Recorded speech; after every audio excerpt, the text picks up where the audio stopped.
Every great drama has its subplots. Game 5 of the NBA Finals was no exception. The Jazz finally got a marquee performance from their star, Karl Malone. The mailman stole the show with 39 points. Meanwhile, Chicago's leading man, Michael Jordan, was having trouble hitting his marks. Even with Malone's big night, the director of Utah's cast, Jerry Sloan, made a script revision at intermission. He called on a seldom-used veteran from Wichita State, a stand-in, Antoine Carr. Carr had 5 field goal attempts in the second half. He made them all. Without his performance in a supporting role, the NBA Finals would be history. Instead, the Jazz are back in Utah, back on their home stage, after refusing to let the curtain come down in Chicago. Game 6, next.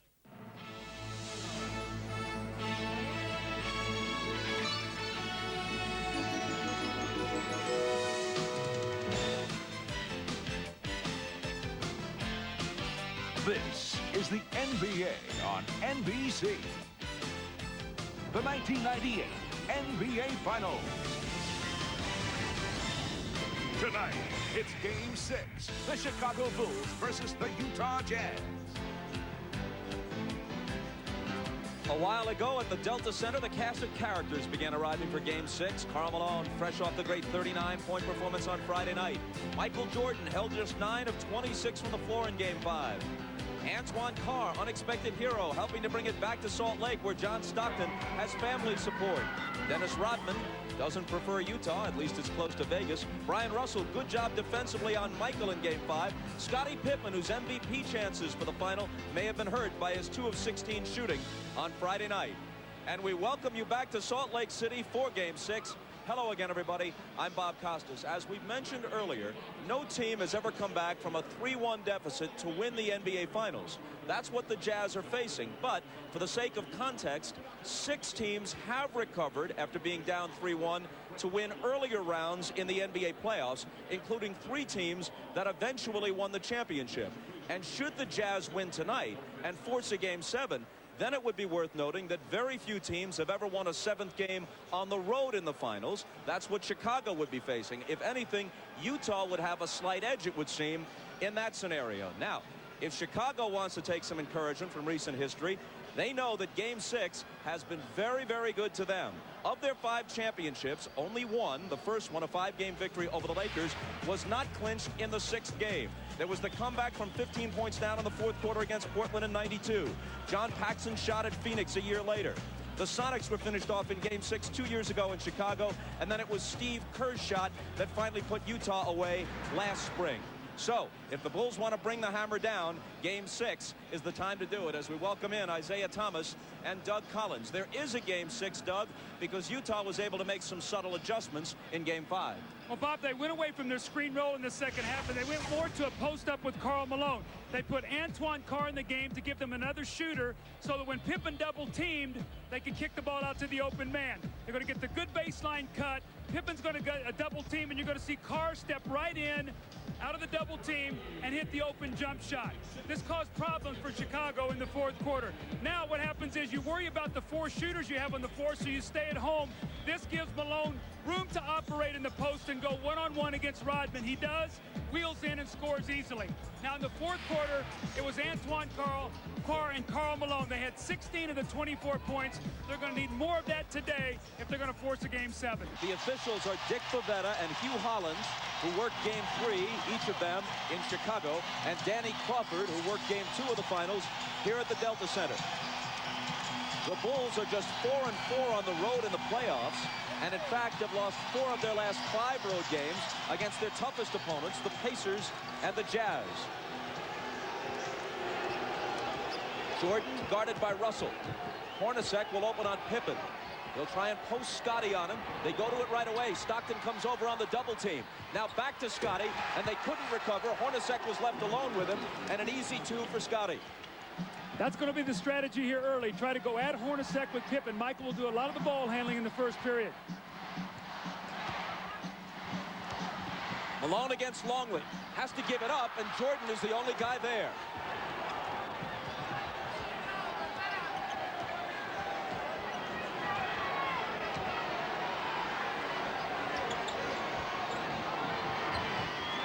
Longley, who has contributed little offensively and has been abused defensively by Malone.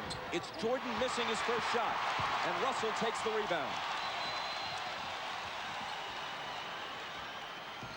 It looks like Scottie Pippen is laboring as he moves up and down the court. Ahmad told you he's suffering from a bad back. Malone hits his first. 17 of 27 in Game 5. As the whole Utah team shot better than 50%. Hooked away. Malone chases it to the side. It'll belong to Chicago. Bob, I think Scottie Pippen pulled his back out on that dunk shot on his first play when he reached up for the rim and he pulled it down. I think he stretched up and he grimaced as he came down and he could barely run. Harper guarded by Stockton. Pippen against Hornacek. Draws the double. Harper's the guy they'd like to leave alone. Kukoc isn't. But this time he misfires. Hornacek lost it to Longley. Now Pippen has it. All alone, Kukoc. The one thing you don't want to do if you're Utah is get into a quick turnover battle here and give them easy points, especially Kukoc. Remember, he loves to get off early in quarters, and then he's a load the rest of the game.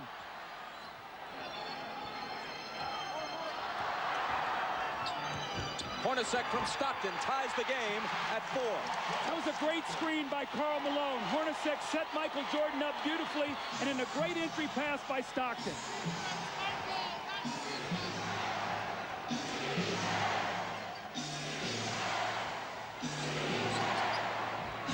Kukoc. You wonder if the Bulls went to Kukoc enough in Game 5. With Jordan and Pippen struggling, Kukoc was on fire but got only 13 shots. Yeah, Kukoc has the size advantage and also the speed advantage over Adam Keefe, and he can take him inside. Also, he can stick the outside J. Malone got inside of Longley and drew the foul. Now you watch Pippen come across the lane, and as he reaches up to dunk, he pulls his back out, and you see him grimace as he comes up the floor. Let's keep our eye on Scottie Pippen tonight. Let's check in with Ahmad. Bob, Scottie Pippen's really having a bad problem. In trying to bring the ball down, you can notice Michael sending him down the floor so he can bring the ball up. Now, as we mentioned earlier, that the strategy was to go to Scottie in the post. If his back continues to bother him, they may have to change that strategy. Bob? You can see him with his hands on his knees, bending over, trying to limber up, wincing quite a bit. Malone hits the first. Generally, he and the Jazz team have not gone to the free throw line in the finals as often as they did during the regular season and in the earlier playoff rounds. The Bulls have had a big edge at the free throw line.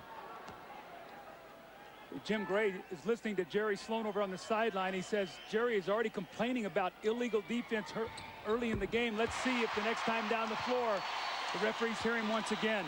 Remember, that was something that was big in the United Center. He was able to get the referee's attention. I thought it helped his team.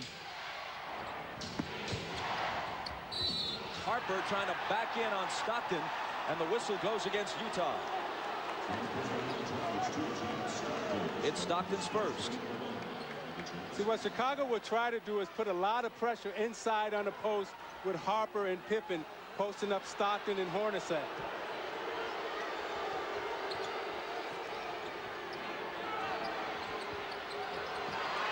Harper really battling with Stockton. Now he's got it. Tried to bring it back out, and Keith stole it. Hornacek loses it to Harper. And a whistle as Harper comes stampeding into the lane. Now, Bob, Scottie Pippen came back and got that steal, but he is really struggling right now. You're going to see him come in from behind, and after he knocks this ball away, he really sort of stands, and I watched him the whole way. He looked over at the bench at Phil Jackson, like saying, I don't feel very good right now. He's standing up straight. That's the first sign of a back injury, when a guy stops bending his knees. A back injury is one of the most crippling of injuries, especially in an athletic context. And I'm not trying to compare a physical injury to an illness, but it was here in this building where Michael Jordan, sick as a dog, managed to gut it out in Game 5 of last year's final, the pivotal game. Scottie Pippen is probably mindful of that and will give it everything he's got to try to equal the effort that his teammate Michael Jordan has shown in the past. See, Bob, that's why I think it's very, very important for the Jazz to lock in on Tony Kukoc, because if Pippen can't score and it's only Michael Jordan, that will be to their advantage. They've got to do a job on Kukoc today.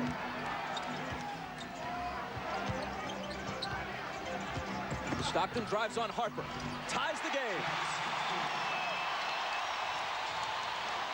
Stockton didn't take a single shot in the fourth quarter of Game 5.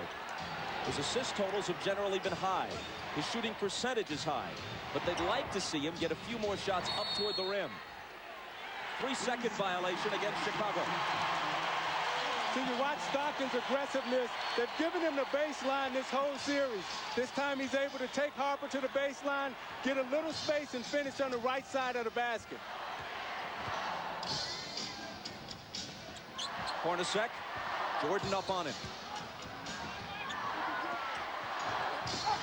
Malone puts it on the floor and is fouled. It was before the shot. It's Longley's second. Well, this was the strategy of Karl Malone. He said, I'm going to put the pressure on the Bulls defense, not many jump shots, and he has done that. 2 quick fouls on Longley. Hornacek is free, but can't hit.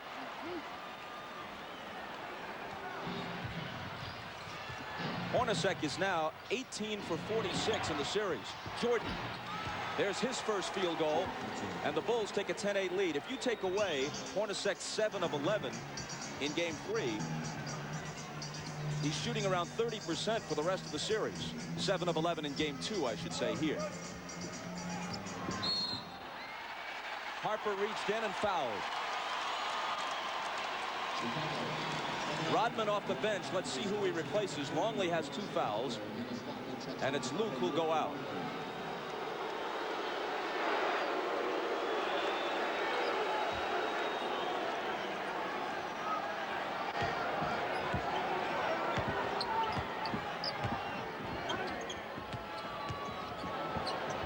Russell for 3. Utah has not been hitting the threes in this series. Now 11 for 51, around 20%. They shot 37% as a team from beyond the arc for the season. Pippen with the hook.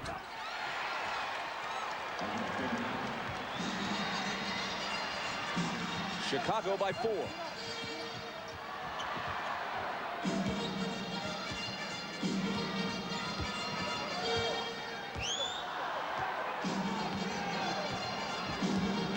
Malone screening for Stockton. His 3 isn't there. Pippen claims the rebound.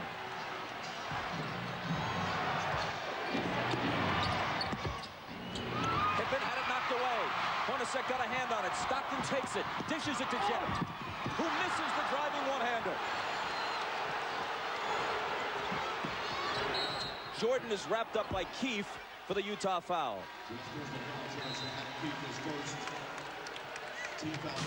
You know, Pippen is really hurting, but he's playing in pain as he takes Adam Keefe into the middle and shoots his patented little jump hook. And as he falls to the floor, you can see it's very difficult for him to get up with that bad back. You see him running up the floor, not able to get the type of push and the speed that he normally would have.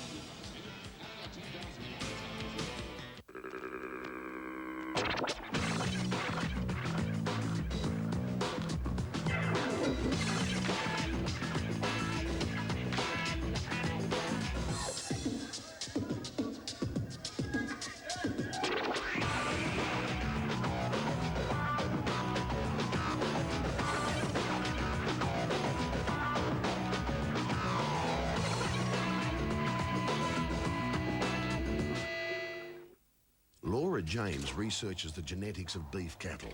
She works with some of Australia's cleverest scientists. But who wants to spend their lives talking a load of old bull? So after work, she talks to really cool people on Introline. Introline. It's a party. It's a rave. It's thousands of people like you who want to talk and sometimes want to meet. Try it free right now. Intro Line. You'll never know who's out there till you try it. Panasales Clearance Centre is getting tough with knockout deals on their entire range of factory returns. Panasales equipment is not second-hand. All quality checked and all fully guaranteed. Up to 50% off leading brand TVs, VCRs, hi-fis, microwaves, faxes, cordless phones and more. But be quick, stock is changing daily. Get down to Panasales now, 313 North Road Corner, Bamboo Road, South Caulfield. Because every day is a clearance sale at Panasales. The best part about my game, I definitely say, is the speed. Speed, speed, speed, speed, speed. I've got speed. Crossover, that's my move.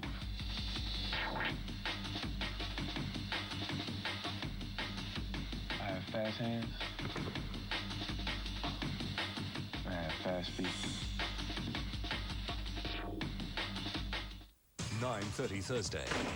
What was that? He married into a business empire How do you tell a 3-year-old her daddy's never coming home? and got more than he bargained for. Take a number of time on who could have wanted this guy gone. They have the motive. My God, I feel like I'm a suspect here. They have an alibi. We got no proof of a conspiracy. But is murder a game the whole family can play? They both had reasons to want Spiegel dead. Maybe they did it together. Experience the full extent of the law. Why are you doing this? We have no choice. Law and Order, Thursday on 10. With Scotty struggling, I think you're going to see the Jazz start picking up a little bit further down the floor. He's usually their primary ball handler. They'll try to pressure Michael and Harper up the floor, make it tougher for them to get into their offense. Here is Pippen. Out to Harper. Open three. Missed it. Malone battling Rodman, and it's tipped to Stockton. Utah on the run. But Stockton circles back outside to set it up. It was kicked. Utah keeps it. Fresh 24. You watch Malone and Rodman battling under the boards. Malone's going all out as he runs the floor. They both kick each other a little bit. The referees may clean that up. Russell couldn't finish. Kukoc rebounds. That's 2 layups now that the Jazz have missed here early in this first quarter. Hornacek and now Russell. See, with Pippen hurting, I think Harper's going to have to step up big and supply the scoring load. Jordan for 3. Got it. Jordan with 5. And Chicago with a 7-point lead.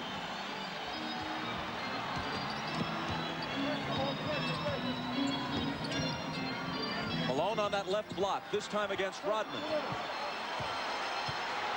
Takes him into the lane. Tries to muscle up, but loses it. Pippen back.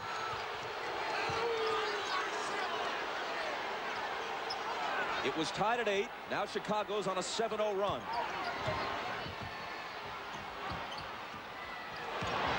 Kukoc underneath to an unguarded Harper, and the Bulls have scored 9 unanswered points. Timeout, Utah. Well, during that timeout, Jerry Sloan was about as loud and angry as he has been at his team this entire series. He said, guys, you are standing around. You're not fighting for any position defensively. You're letting the Bulls go wherever they want to go. Quit running around screens. Start running through them. Take a hard foul. Get some fight in you. Bob? Jim thanks. He goes to his bench. Isley is in, and so too is Antoine Carr. Carr tries to make a move on Kukoc, and there's a foul on Kukoc, his first. Now, Bob, the reason Carr's in the game is because Utah was playing 4-on-5 offensively. With Adam Keefe in the game, Scottie Pippen wasn't going to guard him. Now you've got Kukoc who's going to have to play Antoine Carr. So now it's a 5-on-5 matchup. They've got to take advantage of this with Isley in now for Stockton. Harper right now is on Malone. An illegal defense is called against Chicago. Doug, I think they should have started Antoine Carr. That center position is a revolving door for them with Ostertag and Foster, and it was important for them to get off to a good start. Now they've buried themselves and find themselves in a big hole. Ostertag and Foster have given them nothing in this series. Good pass from Malone inside to Hornacek, who converts it. That's why their lack of scoring at center is why they were interested in Ronnie Cycli and tried to get him from Orlando in a trade that eventually was voided.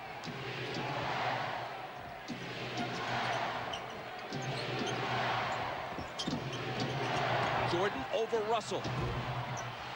Rebound to Carr, who immediately makes his presence felt.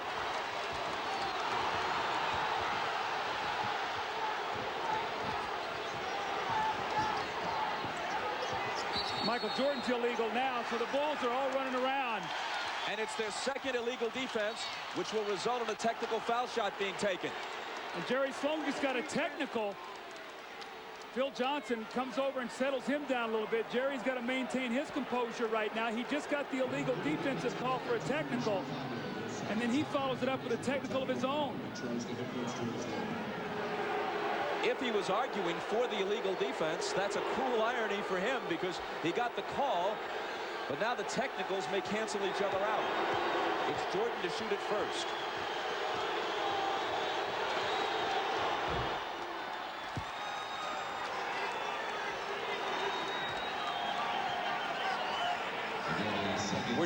We're told by Jim Gray from the Utah bench that the reason Sloan got his technical was arguing about this. When he was knocked down by Kukoc, there was no foul called, and that's what had Jerry hot. Remember, that's the same thing that he did against Longley to bait him into his 5th foul in here in game 2. So I don't think the referees went for that today. I think that was a good no call. Hornacek, an 89% free throw shooter, swishes it at the other end. Bulls with the ball, down by 7. Scott Burrell is on Russell. Rodman on Malone. And Rodman's going to be hit with a foul, I think. It is on Dennis, his first.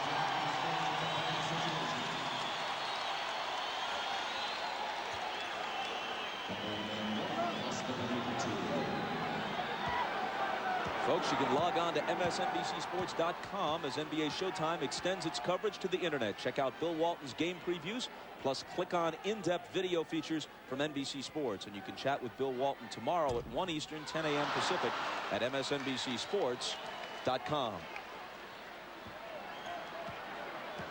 That's a look at today's page. Malone missed the first.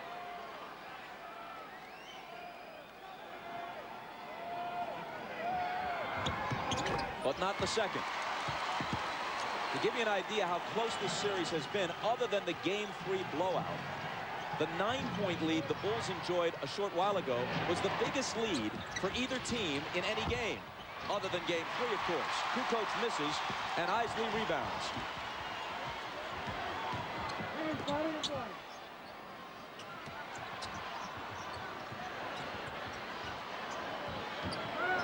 Carr against Kukoc. Jumper over him is good. So they've got to go to that matchup. There's no way Tony Kukoc can play him. He's too powerful down there. And Chicago wants to talk it over. Their 9-point lead has been cut to 4 with 2:58 to play in the first. But he's put the pressure on the defense. He's gone to the basket, and what he's done, he's got them in the penalty here early by drawing a lot of fouls on Longley and Rodman. That will take its toll as the game goes on, Bob. The seldom used Bill Wennington is in, along with Scott Burrell and Steve Kerr. Rodman and Jordan complete the 5 on the floor for Phil Jackson right now. Michael dishes out to Burrell. And Russell reaches in and knocks it away with 3 on the shot clock. When Michael gives that ball up, you've got to really work hard and not let him catch it back, and that's what he did that time. Russell, excellent D. Got to shoot it quickly. Jordan will with a hand in his face. Burrell skies for the rebound. Loose to the side, and eventually it's Utah who has it. Here's Hornacek. A pull-up 3.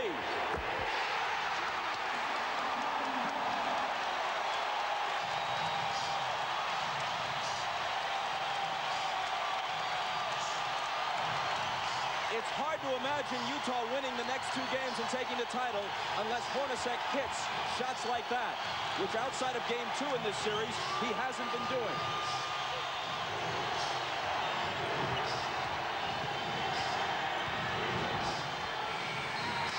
Shot clock violation. Michael gave it up. They weren't even close to hosting a shot before 24 seconds. Terrific team defense. But Isaiah, the play before, Brian Russell went down on the floor, knocked the loose ball away, and Hornacek got the three. Those are the hustle plays that this crowd creates from this team, and they're going to need all of those today. And this is the second time in this series where you've seen Michael Jordan lose track of the shot clock, which is very uncharacteristic for him. Isley, who's quicker than Kerr, is guarded by Steve as he comes out of the backcourt. It's Malone. And it's Utah with the lead. Only moments ago, they trailed by 9. Carr came in, Isley giving him good minutes. That's been the difference.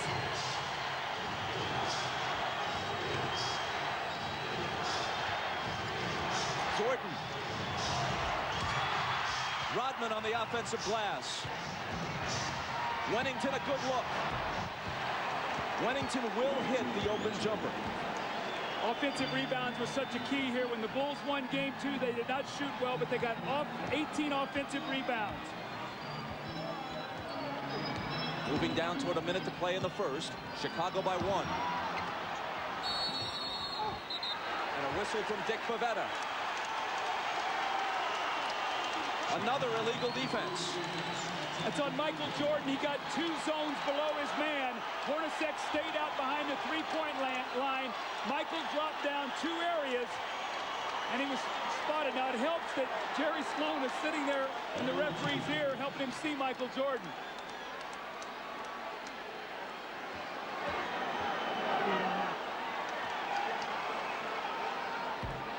Hornacek hits the technical.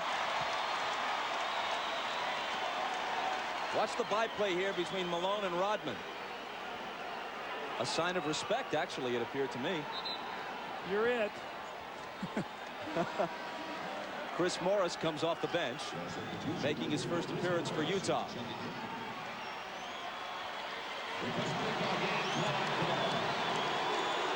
Antoine Carr gets a breather. There have been 3 illegal defense calls in this first quarter against Chicago. Now, Bob, Antoine Carr is not a guy who plays heavy minutes. So I think what Jerry Sloan's going to try to do is maybe give him 5 or 6 minutes here or there to try to keep him as fresh as possible. Kukoc comes in as soon as Carr goes out.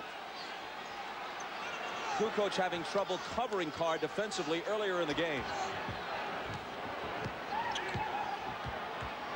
Isley bounces to Malone. Tough shot, but he cans it.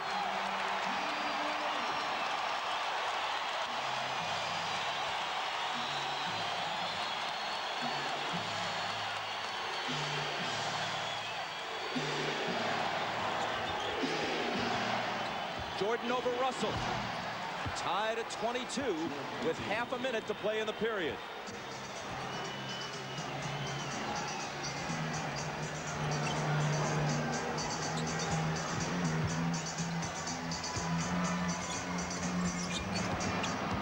Malone against Wennington. Off balance, hit it, plus the foul. See, Bob, that's what I'm talking about, being aggressive, Isaiah. Taking the ball to the basket. Isley with the give and go. He doesn't settle for the jump shot. He puts the pressure on the defense, and it's a tough shot.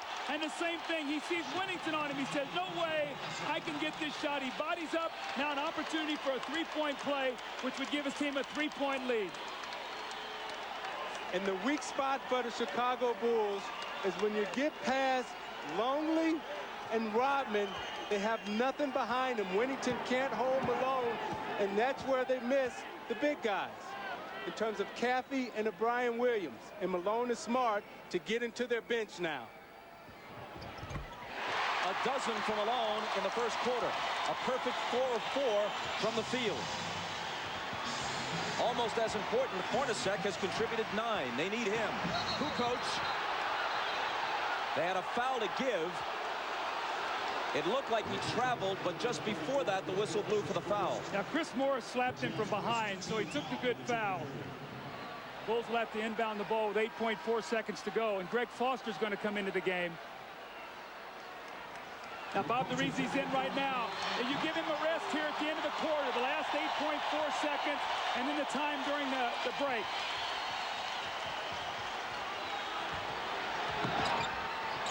Jordan Double teamed, forces up the quarter's final shot and misses it.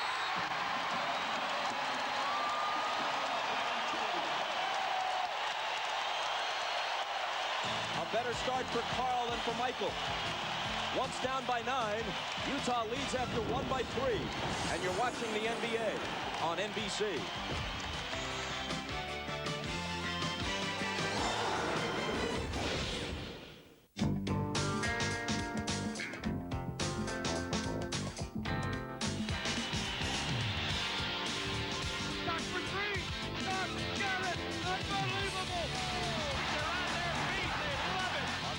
Chapman almost overthrown. Chapman, long shot up. Here's a long lead pass. Oh, he slammed up. He did it. Johnson at the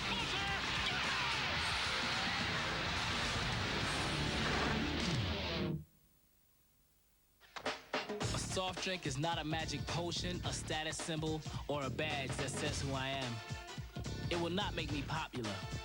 Want to hang? It will not make me run faster or jump higher. It will not make me more attractive to the opposite sex, though I wish it would. You're beautiful. If I need a badge, I'll become a security guard. If I need a refreshing drink, I'll obey my thirst. Image is nothing. Thirst is everything. Sprite. Panasales Clearance Center is getting tough with knockout deals on their entire range of factory returns. Panasales equipment is not second-hand. All quality checked and all fully guaranteed. Up to 50% off leading brand TVs, VCRs, hi-fis, microwaves, faxes, cordless phones, and more. But be quick, stock is changing daily. Get down to Panasales now, 313 North Road, corner Bamboo Road, South Caulfield. Because every day is a clearance sale at Panasales. George Harris breeds champion dogs. From sunrise to sunset, he looks after their every demand. But at the end of the day, nobody wants to spend their lives talking to a bunch of old dogs. So George calls Introline and talks to really cool people. Introline. It's a party. It's a rave. It's thousands of people like you who want to talk and sometimes want to meet. Try it free right now. Introline. You'll never know who's out there till you try it. Ben Folds 5. Fight a battle, who could care less? One angry orphan, 200 talent faces her you. She's a breaking up, drowning slowly off the coast, and I'm headed nowhere. Ben Folds 5, Whatever and Ever Are Men. Funny name, great album. Catch them live in concert, one show only. Be there. As Jim Gray reported before the game, Isley has been suffering from vertigo. Apparently not dizzied by the heights of Game 6 tonight. Shandon Anderson with a nice move. Every time Anderson comes in, they immediately go into post against either Burrell or Bushler. Jordan opens the second quarter on the bench, which is usually the way Phil Jackson plays it. Whistle away from the ball from Hugh Hollins. Again, Isaiah, Shandon Anderson in the post, and he just backs Scott Burrell down. Nobody helps him out. And that's a big weapon for them coming off the bench. And Doug, the danger is when you don't finish your job at home, Scottie Pippen comes on the road, he gets hurt. I remember when we were in the finals playing against the Los Angeles Lakers, and I got injured in the Game 6, sprained my ankle, turned the whole series around, and that's what may happen here. Anderson picked up the foul a moment ago, and then it's Foster following him.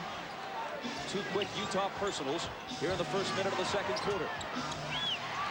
Knocked away from Wennington, ball loose, chased down by Foster. But then he loses it. An unforced error, to use tennis terminology. There were two white shirts there. See, Bob, the difference right now is when you're resting Michael Jordan. With Pippen hurt, he's not out there with the anchor that second team. Now you've got a team out there who's going to run the show. Who's going to be the guy to make sure that they run their offense and get the shots that they want. So this really hurts with Scottie Pippen being out of the lineup right now because you have to rest Michael Jordan at some point. Kukoc is the only starter for either team on the floor right now.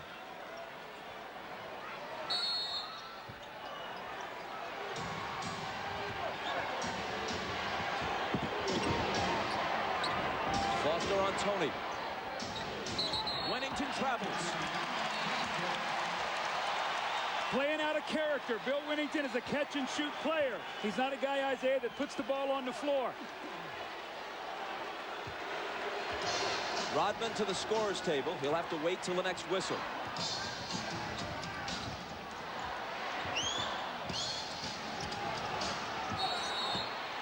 Which comes almost right away. Another illegal defense against Chicago, the fourth.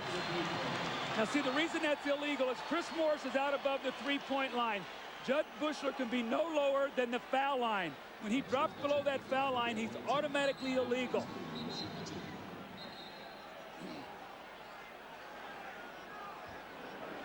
So Isley is selected to shoot the tee. After the first illegal defense, every subsequent one against you results in a technical foul shot.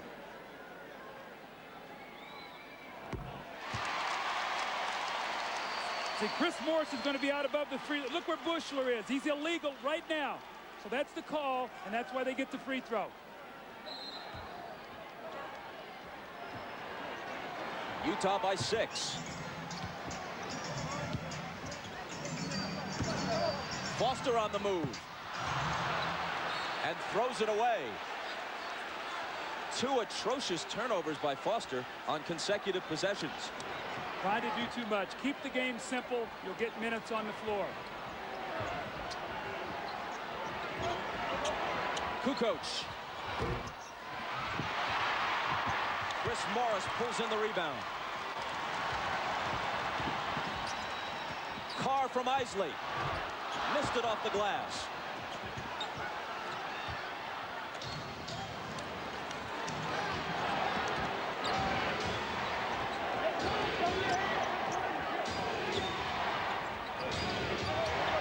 Rodman, good pass to Kukoc. Great back cut by Kukoc. He set him up, then back cut, faked him off the screen. Great pass by Rodman. Great look by Kukoc. See, I say, though, Foster's got to push him over the top. That's what they did in the game 5, and Tony got 7 points to start the game.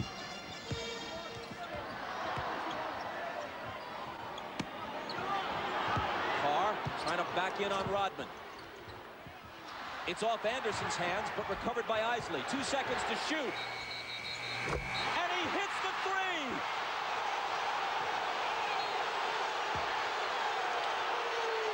Are they calling the shot clock violation? Let's see. Dick Pavetta says yes.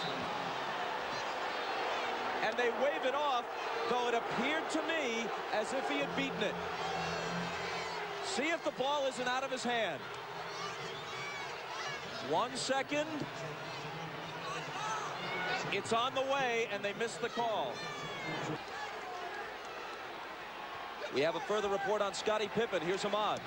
All right, Bob, I just found out that they're working on Scottie Pippen in the back, and I've been told that Scottie says he's telling the medical staff that he is not able to play. So that could be the end of it for Scottie tonight. Bob? Jud Buechler, who may get more minutes as a result, hits the shot from the side. Michael Jordan is also back in after resting about 2.5 minutes at the outset of the second quarter. Now, if you remember, Buechler came in and gave Chicago big minutes in that Indiana series. He's going to need to do that again here tonight with no Pippen. Malone around Rodman to the hoop and missed it. Out of bounds off Utah. See, Luke Longley was just big there around the basket, and he forced Malone into a miss. Carl tried to get contact to get the foul, and it caused him to miss the layup, but Longley stood strong that time. Utah does not have a single offensive rebound in this game. In Game 5, they had better success on the offensive glass than at any other time in the series. Contact between Anderson and Kerr. Offensive foul on Chicago. See, teams really complain a lot about this because this is a pet play by Chicago. They make this little inside reverse pivot. Watch Kerr as the man goes by, and he bumps him up on the turn. That's a good call. I know in coaching against Chicago, I used to always warn the officials on that play because if you can let him turn, it's a very difficult play to guard, Zeke. It's like the 49ers linemen used to do with that whiplash play where they kick their feet out and throw the defenders off balance. Now it's Buechler who's nailed with a personal. Isley has just gone out. Stockton back in at point guard. Brian Russell has also returned to Utah's lineup. That's Russell with the ball.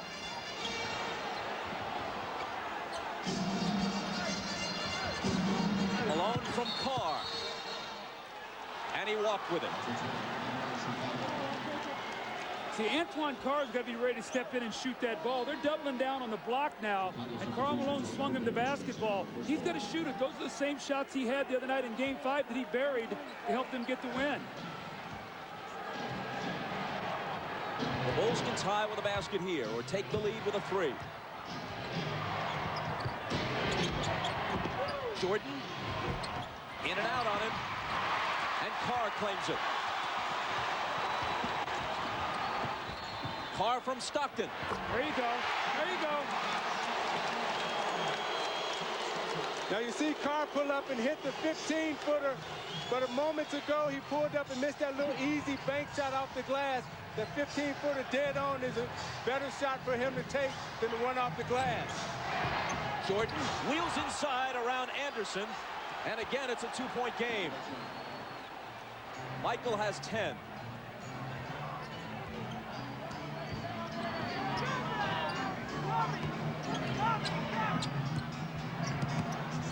Malone in traffic, got his own and put it back in. That's that first offensive rebound that you talked about. Malone get it and got 2 points. Malone feels very confident against Longley and Rodman right now. He feels that he can get anything that he wants underneath.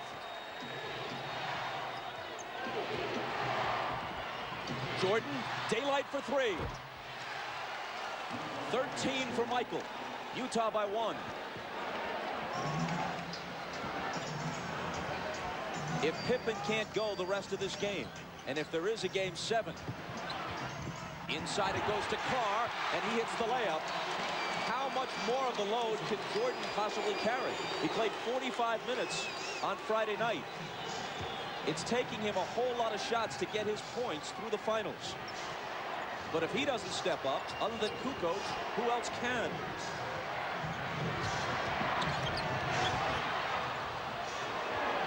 Here is Tony. To follow up on your point, Bob, this would be a very wearing game for Jordan. To try to tire him down and wear him out. It'd be interesting to see if he'll have enough at the end of the game because of the minutes he's going to have to play. Malone, tough catch, gathers it in, fade away. Carr to follow. Knocked away from behind, and he was fouled. It's number 1 on Jordan. John Stockton with a beautiful pass in rhythm to Antoine Carr, and the pull-up jump shot on the secondary break. And then Karl Malone working once again in the post. He backs himself down strong. Misses it, but the great effort and the great hands to get the ball back and the finish.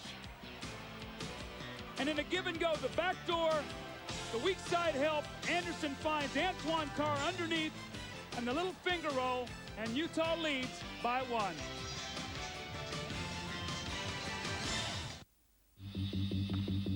The best part about my game, I definitely say, is the speed. Speed, speed, speed, speed, speed. I've got speed.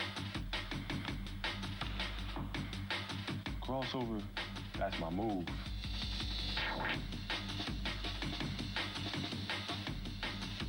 I have fast hands.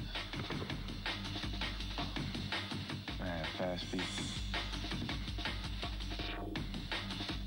Attention, JB Hi-Fi clearing out everything in their 10-day scratch and dent warehouse sellout. Mountains of Hi-Fi to clear, like systems with multi-CD player, an insane $99. That's right, just $99. Philips 4-hour, that's 4-hour videotapes, a crazy $288 each. Top brand remote VCRs from $198. Huge range of TVs at ridiculous prices. Every CD has been slashed to clear. Schubert Classical, 99 cents. Rod Stewart, $2.99. Madonna 2-CD set, $5.99. Phil Collins from $2.99. JB, you've really done it this time. After I'm on television, National TV, I'm gonna be totally famous. A koala's a raccoon on Prozac. Obviously a major malfunction. During NYPD Blue and Law and Order, we'll send you undercover to explore a meteor crater and caving system in Phoenix, Arizona with deep impact.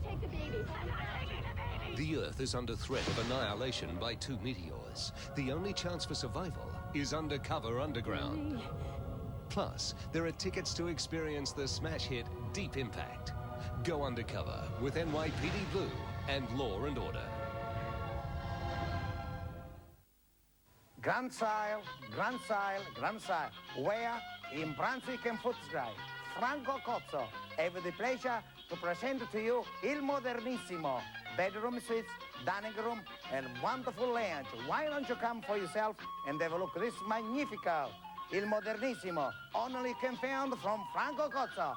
Buy from Franco Cozzo. Megalo, se poi basta Franco Cozzo. Trapezeria, crevatocameras, salonia, careclesi, a poto Franco Cozzo. E latte, nagorasite, epipla, sto Franco Cozzo. In Brunswick and Footscray. Nagorasite sto Franco Cozzo. Franco Cozzo per la prima volta in Australia dichiara guerra ai prezzi, grande svendita. Dove? A Brunswick e Footscray. Se i migliori mobili volete comprare, oggi, domani e sempre, da Franco Cozzo dovete andare.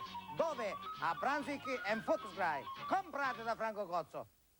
See, with the Bulls depleted right now, the Jazz must keep the pace of this game up. They've got to use their superior depth and just keep trying to wear Michael Jordan down.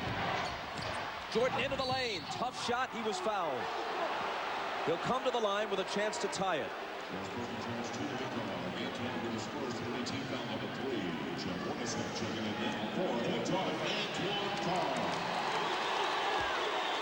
So they really made the switch in Game 5. They started Russell on him, did a good job, and then they came in with Anderson. They put Hornacek on Pippen, and that really had an effect because Michael had to work a little bit harder in the post against Russell. This is the 103rd game of the season for the Bulls and for Michael Jordan. Antoine Carr going out. Jordan hasn't missed a single game since he returned from baseball. Ron Harper returns to the Chicago lineup. He has also played more minutes than at any time since the '92 season when he was a much younger man. And now with Pippen ailing, he'll be asked to do even more if that's possible.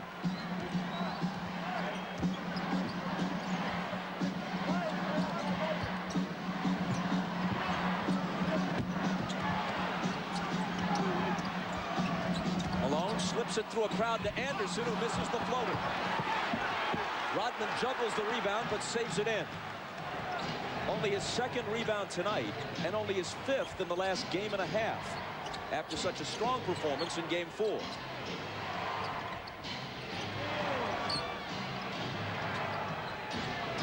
Michael springs free and takes the lob from Kukoc. Great roll off for Russell. Faked up and spent off him. Kukoc put it right there for the easy lay-in for Jordan.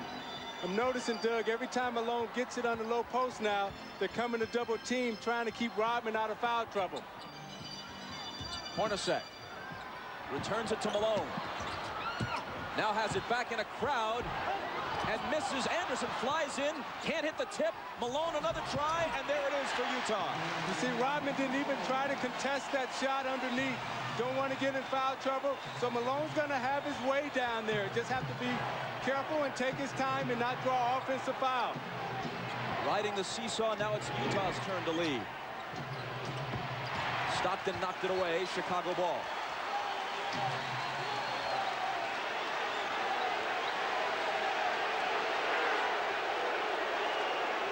Phil's still lobbying for that travel on Malone on the last possession, but ain't gonna happen.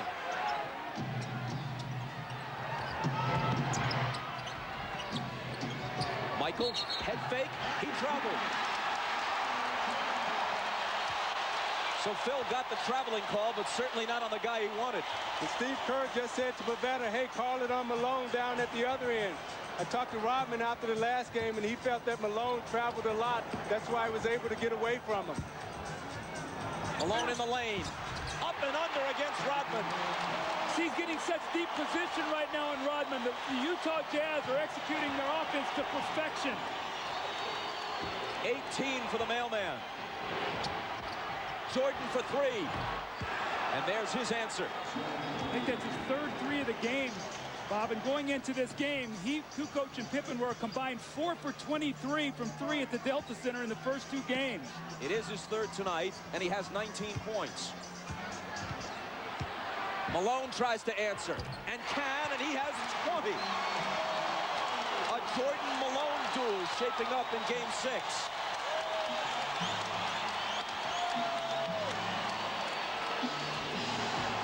Kukoc on the run. He's in double figures now with 10. Isaiah, how much is it going to take him to figure out that he's a left-handed player? And you can't let him come with a strong hand. You got to send him back to help. He's such a good dribbler, and he gives you that hitch move, and it draws you out of position, and he gets you every time with it. Kukoc on Russell. Gives him some room, and Russell accepts the challenge and drills the jumper. Utah by 2. You got to make Tony Kukoc play defense, and that's what Brian Russell did on that possession. It was Russell's first basket. Here's Michael. He's got 21. I'm watching Jordan, and he's in such a nice rhythm offensively. Everything is coming very easy to him. And right now, they have to be really careful because this looks like this could be a 40-point game from him. Tied at 43. Shaping up as a higher scoring game than we've generally had in this series. It's Hornacek. See, Malone is getting the ball on the block where he wants it. They're running splits, they're running post-ups, and the Jazz are in a great rhythm right now. Timeout, Chicago. Let's watch the Michael Jordan possession that he scored on. Brian Russell, as he cuts, is going to give him a shot. Michael doesn't like it. Michael delivers a blow right there. So Russell pushes him back, and he catches it. Now you got an angry Michael Jordan. He squares up and buries the shot. So the referees let both of them get a blow in, and Michael finished with a jump shot. 8 of 14 thus far. Down by 2, the Bulls put it in play. Jordan's the guy they want, even more so than usual, and that's why. 15 of his 23 have come in this quarter.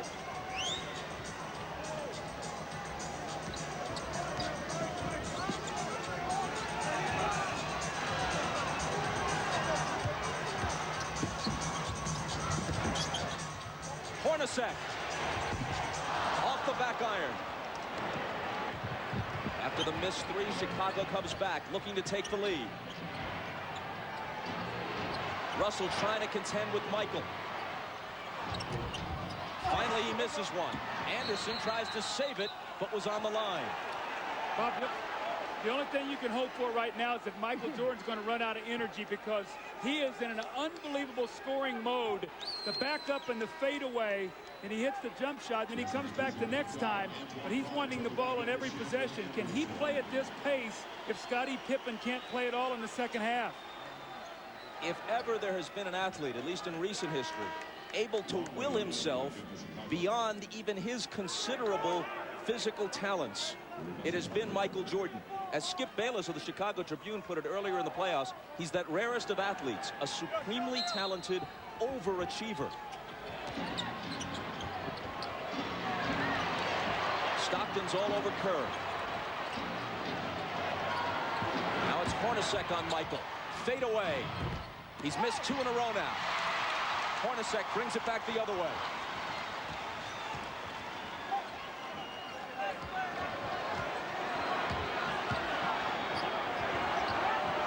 Stockton from Malone. Beautiful slip on that play. Stockton went across like he was going to set the screen on Longley. Michael relaxed just a moment. He slipped it. The give and go, Isaiah. That was a beautiful play. And Doug, now that Malone has really taken advantage of Chicago inside, now the perimeter will free up. Now they have to pay attention to Malone. Now Stockton and Hornacek will be able to step up and play and get involved. They were just putting a couple of seconds back onto the clock.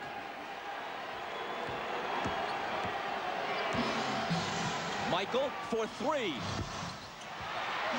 Hornacek takes the rebound. Jordan had made 3 3-pointers earlier in the half. He's now missed 3 shots in succession. Big possession here for the Jazz. A chance to get this crowd alive and up 4 going in at half. Shot clock and game clock virtually identical. Stockton fouled. Chicago had a foul to give.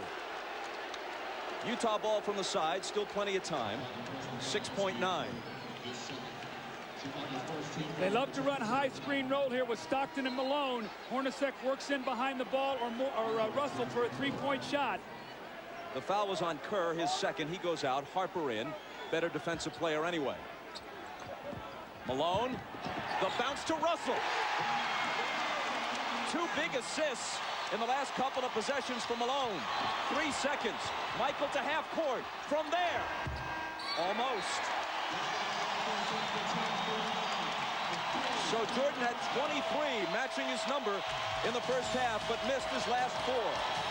Malone generally more accurate in the course of scoring 20. Utah by 4, trying to force a Game 7. The Prudential halftime report is coming up next. You're watching the NBA on NBC. A remarkable story returns to the screen. You are mad. Peter O'Toole and Omar Sharif head an all-star cast in an award-winning classic. 8:30 Saturday on 10. Lawrence of Arabia. Want whiter teeth right now? Whiter teeth? You bet. Sure, I'd love whiter teeth. Wouldn't everybody? Hi, I'm Erin Gray, and I want to tell you about the easiest way ever to get whiter teeth. It's called Instant White. Just spray it on, and in less than 10 seconds, you're on your way to teeth that are noticeably whiter and a smile that's brighter. You can really see the difference with Instant White. You just spray it on, and coffee stains and smoking stains disappear. Instant White is also a mint breath spray. Freshen your breath and whiten your teeth. It's fortified with fluoride and fights plaque. Instant White, only $39.95 plus $8.95 postage and handling, and Danos Direct's 30-day money-back guarantee. Ring 1-800-808-938 now. Pay by credit card, and you'll receive an additional small personal-sized spray bottle absolutely free. Phone now. This offer is limited, so call and reserve your Instant White now. Phone 1-800-808-938. A soft drink is not a magic potion, a status symbol, or a badge that says who I am. It will not make me popular. Wanna hang? It will not make me run faster or jump higher. It will not make me more attractive to the opposite sex, though I wish it would. You're beautiful. If I need a badge, I'll become a security guard. If I need a refreshing drink, I'll obey my thirst. Image is nothing. Thirst is everything. Sprite.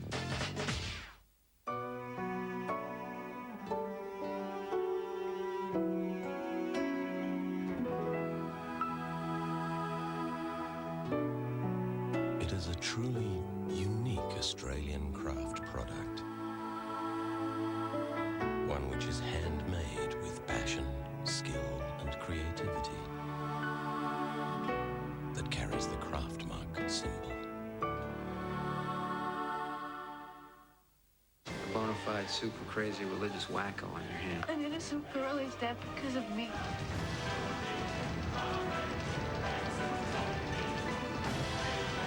All new X-Files, Wednesday on 10.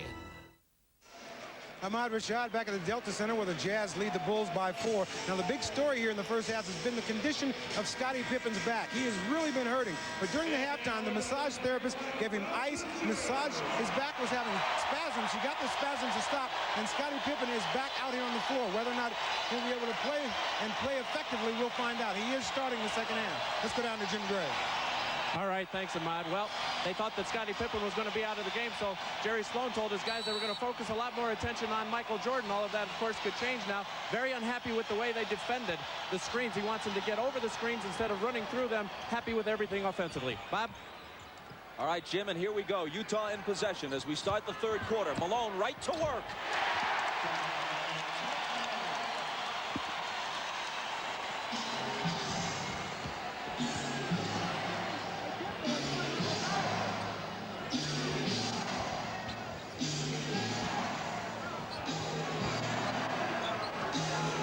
Hornacek on Pippen. It's Kukoc. The three spins out. Hornacek with rebound position. Utah in front by 6.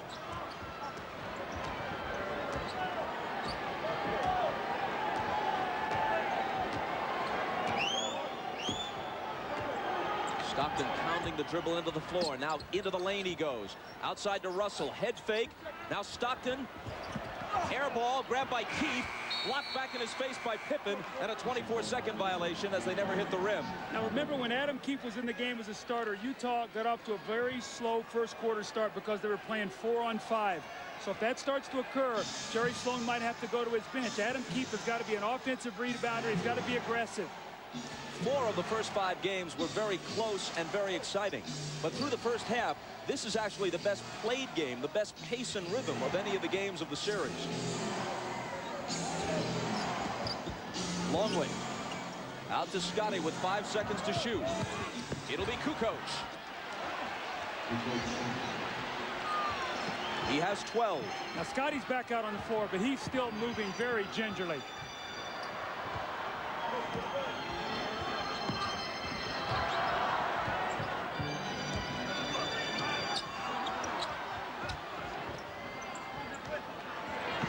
Malone inside and a whistle before the shot, and a Chicago foul. Now you watch Scottie Pippen, and let's take a look at how he's running. You see, he's laboring to get up and down the court. That back is still bothering him. Let's see how he goes. The foul was Longley's third. Stockton stumbles.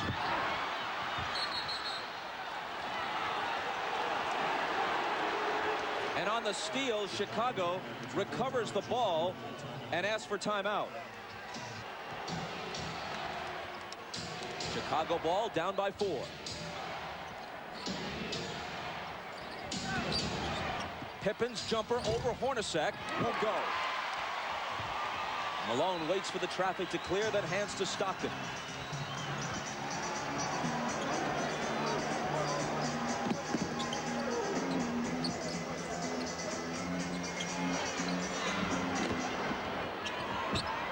Malone against Longley. And a foul, and if it's Longley, it's his 4th. He's just not quick enough, Isaiah, to get up and body him, because when he makes the first quick step, Luke can't slide over and get in front of him. He sticks his knee out. Now, this is twice in this quarter. Malone has gotten a layup the first possession, and now he's gotten 2 fouls. He bodies up against him, he sticks the left knee out, and Malone goes right to the basket to get the contact. Longley's got to be a little smarter down there. He's giving Malone no resistance, Doug. I'm watching him as he's moving around. He's not even trying to guard him. Just poor defense by Longley. And great offense by Malone. He sits, Rodman enters. Russell for 3.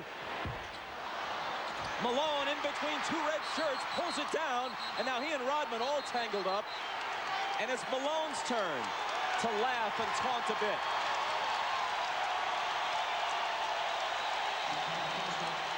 It's a great hustle play by Karl Malone. You're going to see him.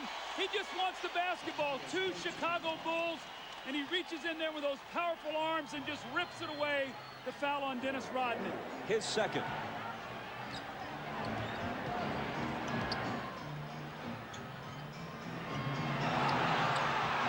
Hornacek into the lane.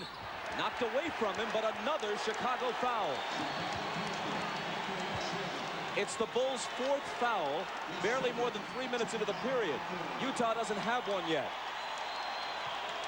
Michael hit with his 2nd. This summer, NBC gives you double Frasier's every week. Tuesday at its regular time and a Sunday episode too. Must-see comedy with Frasier Tuesday and Sunday all summer on NBC. See, it's so important for Karl Malone to attack the defense, Isaiah, so even though he doesn't shoot free throws, he gets them in foul trouble. Now 14 fouls. So from here on in, the next foul that the Bulls commit, Utah will shoot free throws. That could be very vital for them scoring here in this 3rd period. Doug, I love the way Karl Malone is playing right now. I mean, he's doing everything for the Utah Jazz.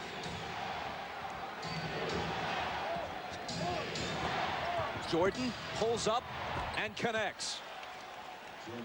25 for MJ. See, Jerry Sloan is very upset. Adam Keefe did not show out on that screen. Michael came off there, not with the idea of passing. He knew his team needed 2 points.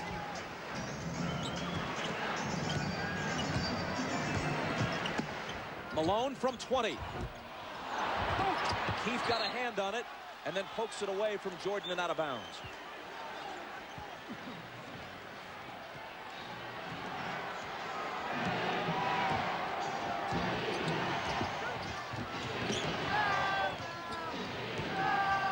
Pippen is on the floor, but not with his usual ball handling responsibilities. This is Scotty out high, immediately returns it to Harper. A little jump hook is good. Just the presence of Pippen on the floor, you've got to be able to honor him, and he's a great post feeder. Chicago back to within 2. Malone from Hornacek. Rodman managed to wrest it away from him, then Harper takes it. Malone argues that he was fouled.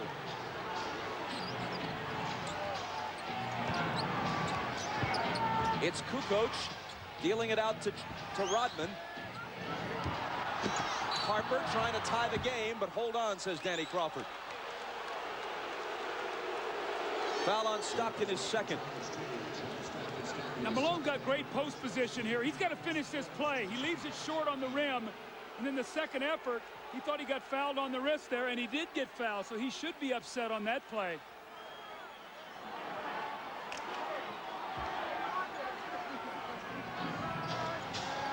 Adam Keefe out, Chris Morris in for Utah. Here's Jordan. Off the back iron, Rodman trying to keep it alive. A tremendous hustling attempt, but Utah gets the ball. Now you're saying, why Chris Morris? Because he's a better offensive player, and he can play against a Tony Kukoc. You say, why not Antoine Carr?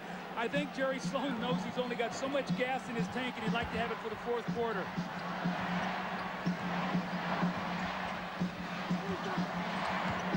Malone had it go through his hands, and Rodman takes it. I don't know, Doug. If I'm Jerry Sloan, I put Antoine Carr in the game. I don't mess around. I don't mess around with Chris Morris. Kukoc can't tie it. Malone clears it.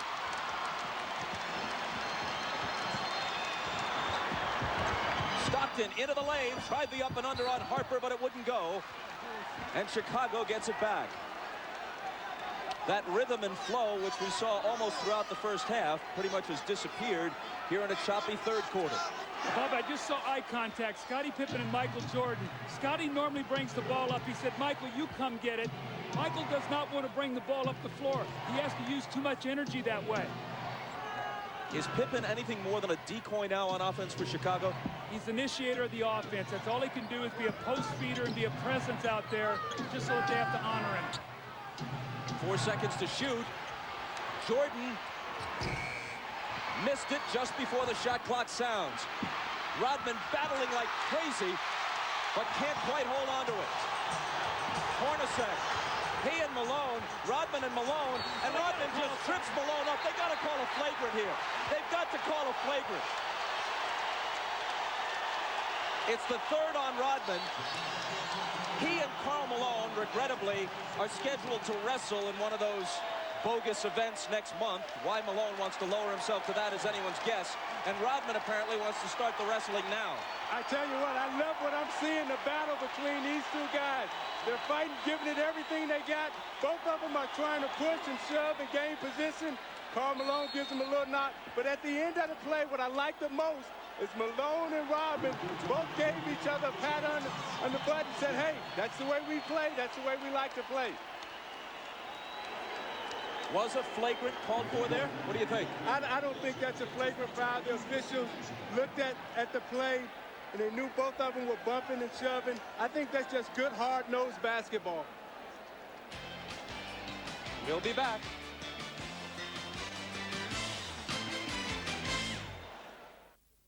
Tonight, It's so great that you'll need it. it's a matter of trust. Maybe you just got the wrong impression. But once that trust is betrayed, it's only a matter of time. You know that little thrill you get when you know you're doing something bad? 90210, 8:30 tonight on 10.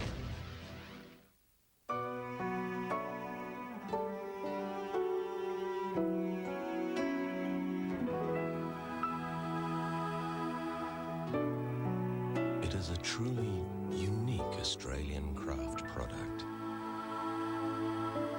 One which is handmade with passion, skill and creativity. That carries the craft mark symbol. Grand Style, Grand Style, Grand Style. Where in Brunswick and Footscray. Franco Cozzo, have the pleasure to present to you Il Modernissimo. Bedroom suites, dining room, and wonderful lounge. Why don't you come for yourself and have a look at this magnifico, il modernissimo, only can found from Franco Cozzo. Buy from Franco Cozzo. Megalo, se pulibasto Franco Cozzo. Trapezeria, crevatocameras, salonia, careclesi, a poto Franco Cozzo. E latte, nagorazite, epipla, sto Franco Cozzo. In Brunswick and Footscray.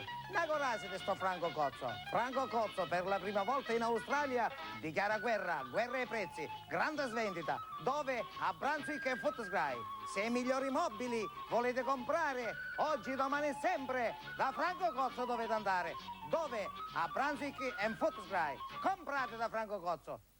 The Easy Clean Super Mop is now available in leading stores for only $19.95. That's right, only $19.95. That's all you'll pay for the most absorbent and durable mop you'll ever use. The effortless one-finger wringer and ergonomic extendable handle makes cleaning a breeze on any surface. The patented sponge picks up dirt and debris, lasts longer, and absorbs up to 10 times its own weight without dripping. So get the original. Get the Easy Clean Super Mop at only $19.95 from these leading stores.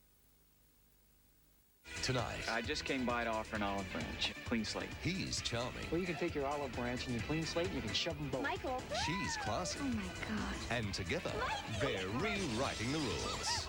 Melrose Place, 9:30 tonight. Rodman very ineffective thus far. Just lost the best out of 3 falls to Malone. And after I watched the whole replay, I'd agree with you guys that a flagrant wasn't called for because Malone had thrown that elbow up around the chin just before Rodman tripped him at the end of the whole wrestling sequence. So probably best just to call the foul on Rodman and leave it at that. And Bob, that's Dennis Rodman's way of trying to get in Karl Malone's head. However, Karl Malone is smart enough as a basketball player that he's not going to let that throw him out of his rhythm. We saw where Dennis Rodman would get Alonzo Mourning out of his rhythm or some of the other guys. Malone understands Dennis Rodman, and he's not going to let that stack bother him.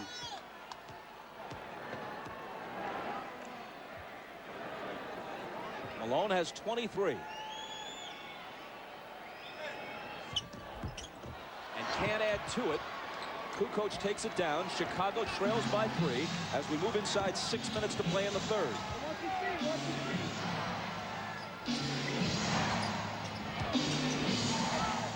Here's Pippen. The bad back makes Hornacek's assignment on him a whole lot easier. Left alone, he doesn't take the 3. Michael, fade away. See, if I'm Hornacek, I make Pippen make one of those shots. He's really rushing out to close out on him. He's got to show me he can shoot that ball before I'm too concerned with him. I got to be more worried about Michael Jordan. Jordan has 27 to Malone's 23. Here's Malone again. He was fouled. The basket would have counted, but it wouldn't stay down. It's on Pippen his first. Now you watch Michael Jordan on the repost, takes a quick bounce, the reverse spin, fakes Russell out and shoots a nice fadeaway tape. But I agree with you, Doug. I would make Scottie Pippen make one of those three-point shots before I leave Michael Jordan alone in the low post.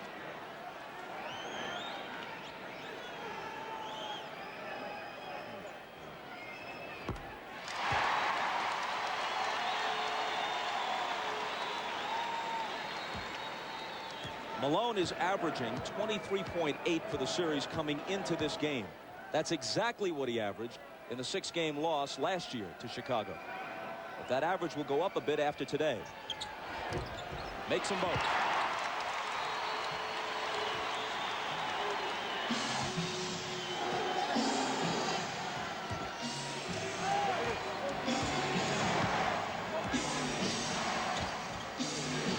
Michael's pass to Scottie. And finally the tip drops. Rodman gets credit for the basket, but it looked like Pippen was not able to show us the usual body control that he'd normally have to finish off that play. Usually he would dunk that ball. Harper on the foul this time. See, Isaiah, normally Scottie catches this ball in the back door and jumps up and power dunks this. You can see he could barely get off the floor, but Rodman with a great tip.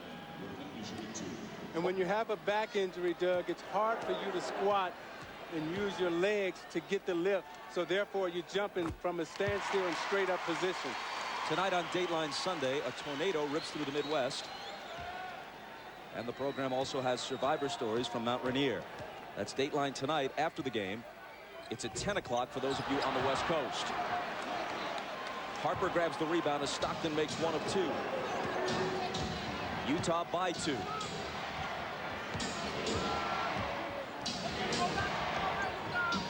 Jordan off target.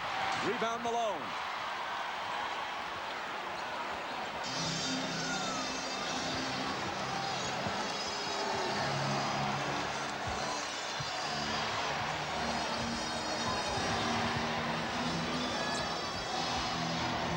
Hornacek driving on Jordan, knocked away from him. Still Utah ball. 4 on the shot clock. When Malone grabbed that last rebound, it was noticeable that Rodman backed away. He's already got 3 fouls, speaking of Dennis. And with Longley on the bench with 4 fouls and pretty much ineffective throughout the series when he has been in there, Rodman's got to be very careful. Knocked out, 3 on the shot clock. Howard Isley back on the floor now. Stockton getting a breather with 4:15 to play in the third. Pippen got a hand on it. They've got to shoot it in a hurry, and they can't get it off in time. 24-second violation against the Jazz. Is it time, as we get a quick look at Jerry Sloan and the laboring Scottie Pippen, is it about car time again? Well, I think what Jerry's trying to do is buy as many minutes as possible. He's still got a 2-point lead. And Antoine Carr is a guy that maybe gives him 24, 25 points, and here he comes, or 25 minutes. Here he comes right back into the game. So Jerry realized that he needs somebody out there that can shoot the basketball. Pippen giving it his best, and that time it was good enough. As we said, with that back injury, that little jump hook in the middle is an easier shot for Pippen to shoot because he can extend with his long reach and his arm length. Tied at 57. Hornacek had a good first half and hits this one. They're really making Michael work on a lot of splits. Hornacek is being very active. They know that Michael is the majority of the offense today, so they've got to keep him in motion. 15 for Hornacek. Now trying to guard Pippen. Scottie splits the defense, can't hit the bank, but Rodman with a second tip. That's the energy we talked about that the Bulls needed from Dennis Rodman. He gave them nothing in the first half. That's 2 tip-ins for 4 points here in this third period.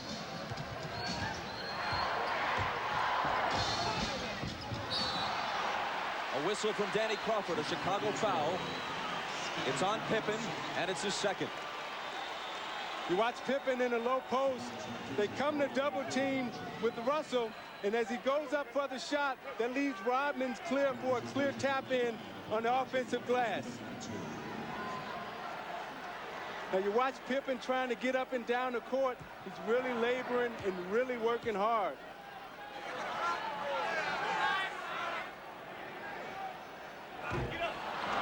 Scottie has come out. Kukoc, Burrell, and Kerr all in. There's Pippen heading back to the locker room again to try to stretch out that ailing back. Russell missed the first, but connects on the second. Utah by 1. Well, the only thing that's saving Utah in this quarter to keep them in the lead is the free throw line. Those early fouls have hurt Chicago, and Utah's taking advantage of it. Kukoc knocked away, and there's a Utah foul. It's just their second of the period. Doug, I've watched Jordan the last 4 plays, and he's picking his spots to get some rest out on the court. He's not playing Hornacek as tough because I think he knows that at the end of the game, he's going to have a lot of energy.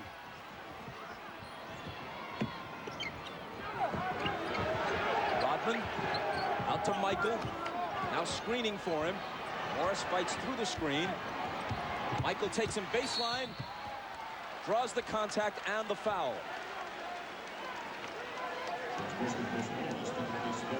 Michael's going to go to the line. Chicago, which generally has had many more free throws throughout the series than Utah, has hit 4 of 5 free throws in this game. Utah 15 of 21. As you said earlier, Doug, a huge difference. Well, Chicago's done a good job now in this quarter of disrupting Utah's offense. It's not flowing as easily as it was. They took the fouls. They've got him on the free throw line, but you're not seeing the same open looks. I think with Rodman being out there, he really helped disrupt Malone's timing. Now Longley's back in the game, so we'll see if they're able to attack him either with Carr or Karl Malone. Kukoc goes out as Longley checks back in. Tied again at 60.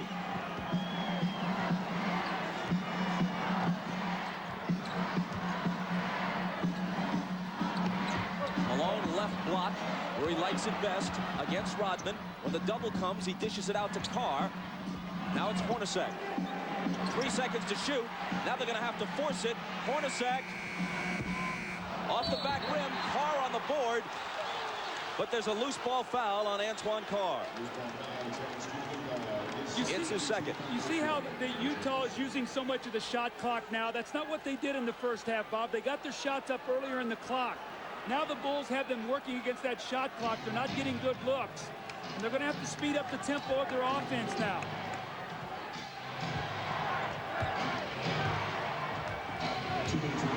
Jordan on the move against Morris. Double pumps. Misses the scoop. Malone will clear it. Inside 2 minutes to play in the period.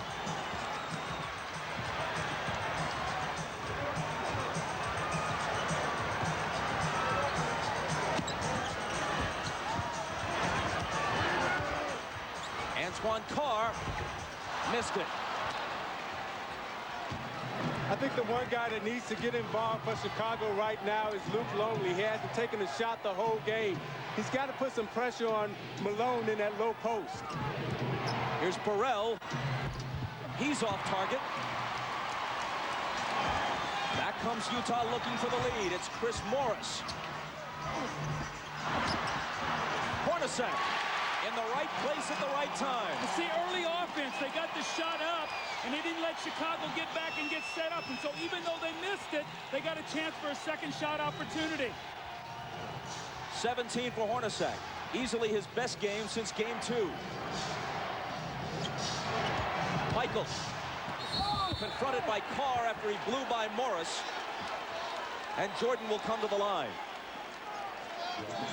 The fast break here by Chris Morris. He doesn't get the shot to go, but you see Chicago now not guarding a man really, but an area. And there's Hornacek with the offensive rebound, Isaiah. They got to pick up the tempo a little bit. Right now, it's become 2 half court, and Chicago's got them in a situation using too much clock.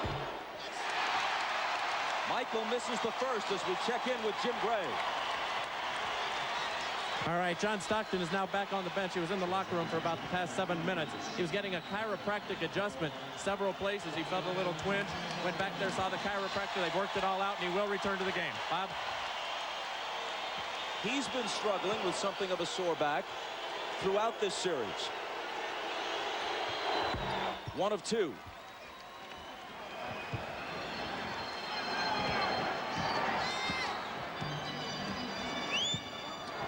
Utah by 1 and with the ball. Isley hands it to Carr.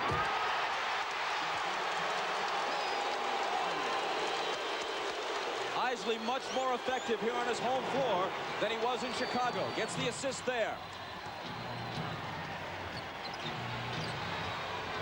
Longley's shot.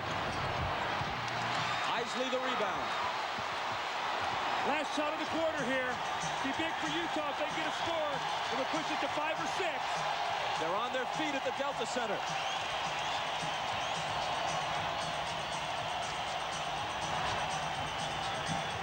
Kerr on Isley.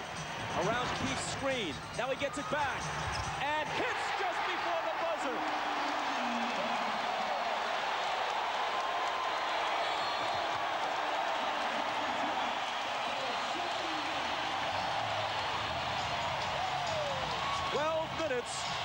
From pushing this to a game 7.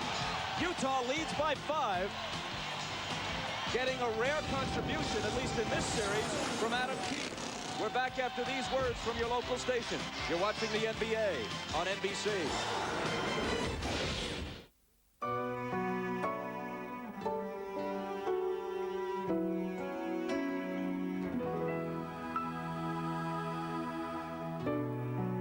It is a truly unique Australian craft product. One which is handmade with passion, skill and creativity. That carries the craft mark symbol. Panasales Clearance Centre is getting tough with knockout deals on their entire range of factory returns. Panasales equipment is not second-hand. All quality checked and all fully guaranteed. Up to 50% off leading brand TVs, VCRs, hi-fis, microwaves, faxes, cordless phones and more. But be quick, stock is changing daily. Get down to Panasales now, 313 North Road, corner Bamboo Road, South Caulfield. Because every day is a clearance sale at Panasales. The Easy Clean Super Mop is now available in leading stores for only $19.95. That's right, only $19.95. That's all you'll pay for the most absorbent and durable mop you'll ever use. The effortless one-finger wringer and ergonomic extendable handle makes cleaning a breeze on any surface. The patented sponge picks up dirt and debris, lasts longer, and absorbs up to 10 times its own weight without dripping. So get the original. Get the Easy Clean Super Mop at only $19.95 from these leading stores.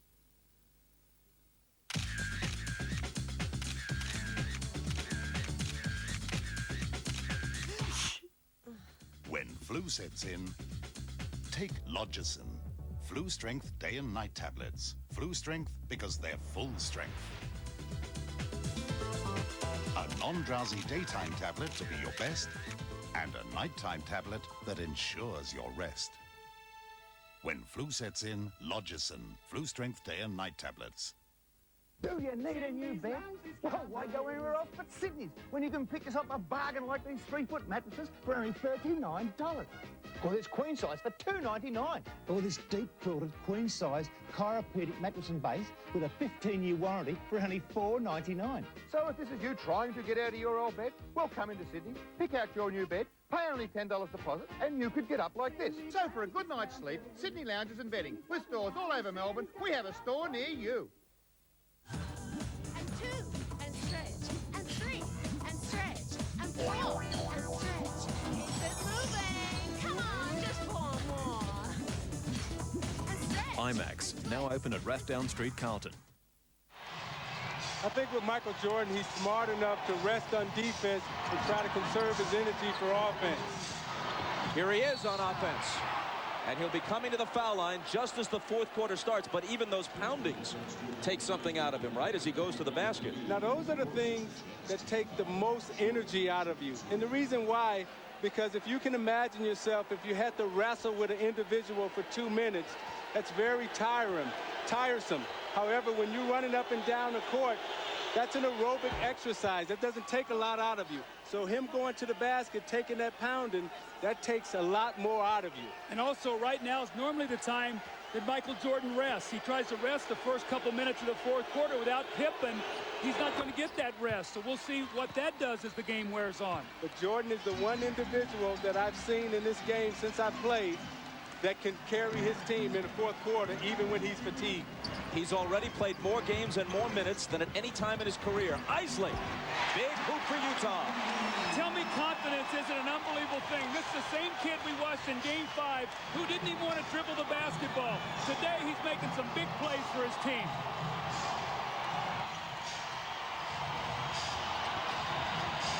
Jordan against Anderson. He's still Michael Jordan. Whatever he has lost, through fatigue, through age, through whatever, has only brought him somewhat back to the field. He still leads the field. Morris out of the corner. Rodman with board position on Antoine Carr. Chris Morris has had a lot of open looks at threes like that in this series. Usually he's pretty good with them. In this series, he hasn't been able to hit them.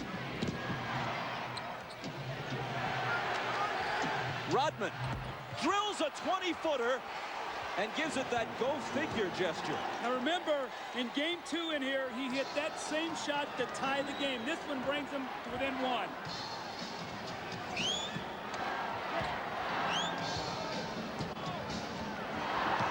Isley returns it to Keefe on the screen roll, and he blows the dunk.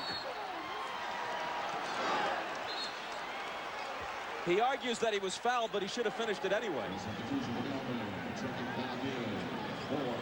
Now Keith heads for the bench, and Malone comes back.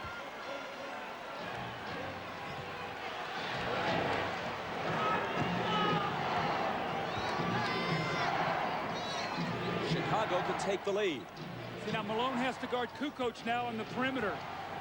Watch that matchup. Jordan between the legs and the jumper.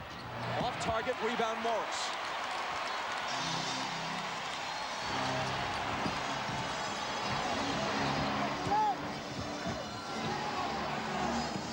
Malone hands it back to Morris, who converts on the reverse.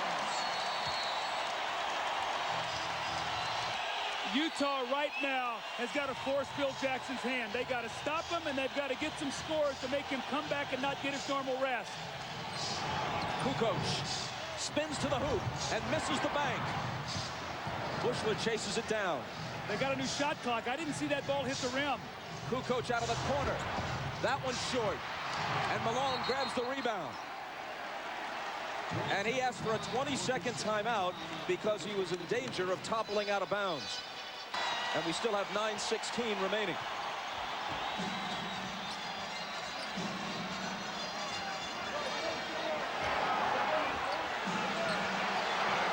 Stockton on the dribble against Kerr, trying to find Malone, but they get a hand on it, and Rodman grabs it.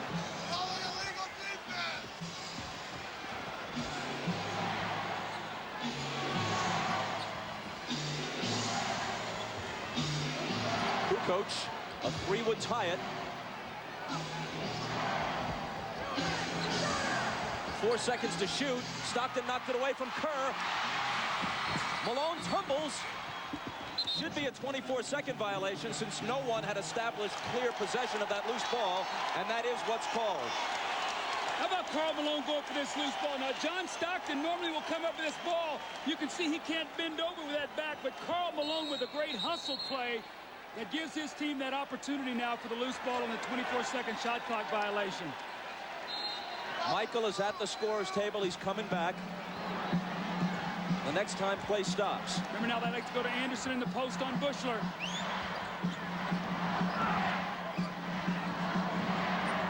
Carr from 20 feet. It spins out and Rodman is there. Brian Russell comes off Jerry Sloan's bench. As soon as he saw that Jordan was about to come back in, he calls on Russell, who probably will guard it. Kukoc to tie it. There was a great screen by Steve Kerr to open up Tony Kukoc. Sacrificed his body, took on the bigger Malone, so Kukoc can nail the three. 15 for Tony. Utah's got to get some movement. Morris to a cutting Anderson, who was bumped. The basket may count. It does.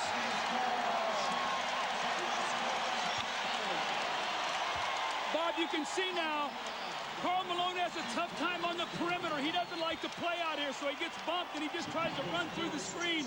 Kukoc gets the bare three and knocks it down. And in the good movement here, you got to get a slash and a cut to get to the basket. Too much standing around for Utah. An opportunity now for the three-point play, which they get. The foul on Kerr was his third.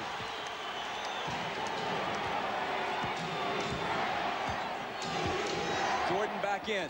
Takes the pass from Pippen. Russell is on him. He gets by him. Now Carr comes over and commits the foul. You see, they're so conscious of Michael Jordan coming off the screen. He gave Russell the fake. Then he came baseline, and watch as he braces himself to absorb the contact. Knows that he's going to get fouled. He's going to go to the line. Watch Jordan at the end of this game, the last 7 minutes, Doug, attacking the basket, trying to get to the foul line. See, Michael is too good at finishing, though. You can't give him that baseline drive because he's going to get fouled. Isaiah, you got to push him back to the middle where you can help. Jordan is now 7 of 10 at the line. Kerr out, Harper in.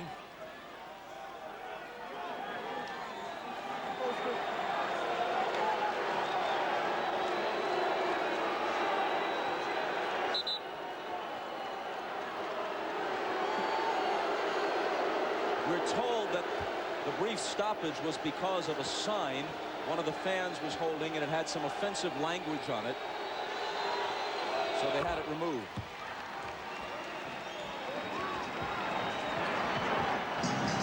Dennis Rodman, we're told, was the only player to protest its removal. Hornacek guarded by Jordan. Malone over Dennis. Rebound Pippen.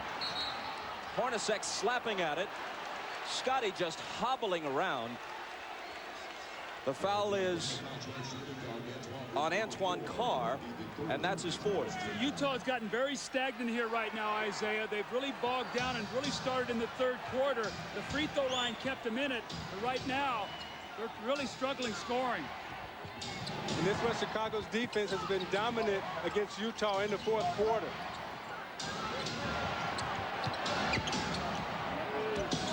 Jordan with the jumper. And with 37 points, as Utah falls behind now for the first time since midway through the second quarter. See, he's headed for 40. I would start double teaming Jordan every time he touched it. Brian Russell went down, and there's a foul on Kukoc. You talk about wanting to bring Jordan to the middle, but his game is so complete. And when you bring him to the middle, he's able to come right to that right hand, square up, and shoot it right from the free throw line. It's Chicago by 1, and you're watching the NBA on NBC.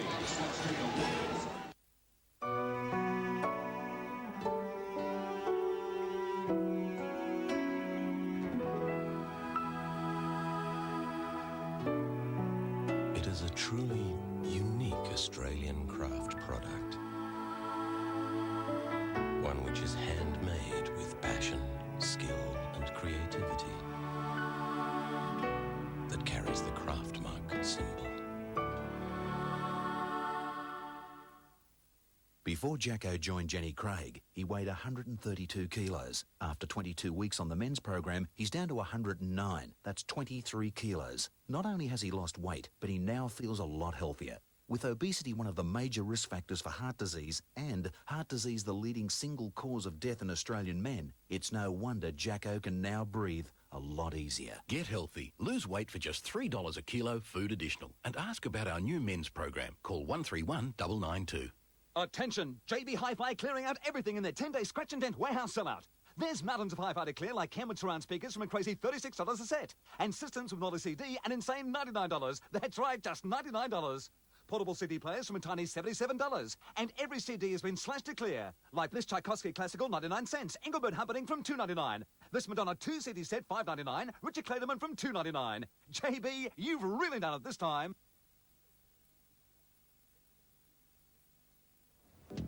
About midnight, when you gotta go home. $5 cents, mate.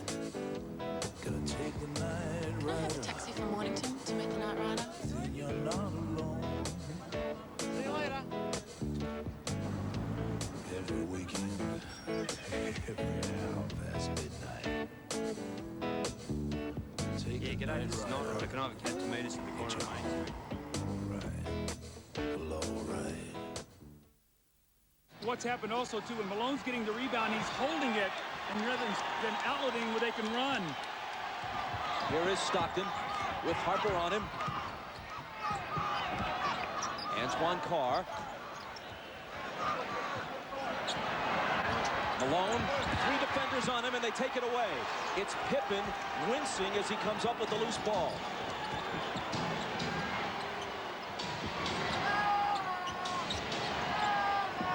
Jordan over Hornacek. Short. A whistle underneath from Danny Crawford. Stay right here. Loose ball foul on Utah. See, Malone's catching the ball in the post. He's getting double and triple team right now. He's got to be a passer out of this post. You see Pippen there knock the ball away from him. But if there are 3 guys on him and you space the floor, somebody's got to be open. And Doug, what Chicago is saying right now, we're not going to let Karl Malone beat us. Someone else is going to have to step up and beat us tonight. Pippen, who can barely move, throws it in. In almost any other situation, he couldn't possibly be playing. Regular season, never. Even earlier in the playoffs, he'd probably be sitting. Jordan again. And Stockton pulls it down. This is where they got to push it. Get something quickly. Underneath to Carl, and he was fouled. It was a nice feed by John Stockton, pushing it up the court, catching Malone early in the offense, right underneath the basket. Malone did a great job of sealing and drawing the foul. 4 on Rodman. Michael's upset with himself right now. He's missed 2 jump shots that would have given his team a 3-point lead. He's really upset about that because both of them were very makeable shots that Michael normally makes. And Russell has done a good job guarding Michael Jordan, forcing him to shoot jump shots and not really allowing him to get to the basket. Malone busting loose with the huge game on Friday night. He had 20 in the first half. He's at 26 now after the free throw. Jordan leads all scorers with 37. He's 13 of 30 from the floor.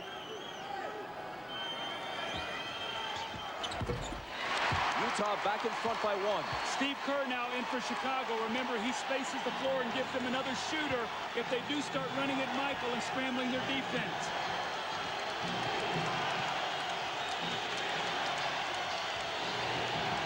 Michael again. Russell takes it down.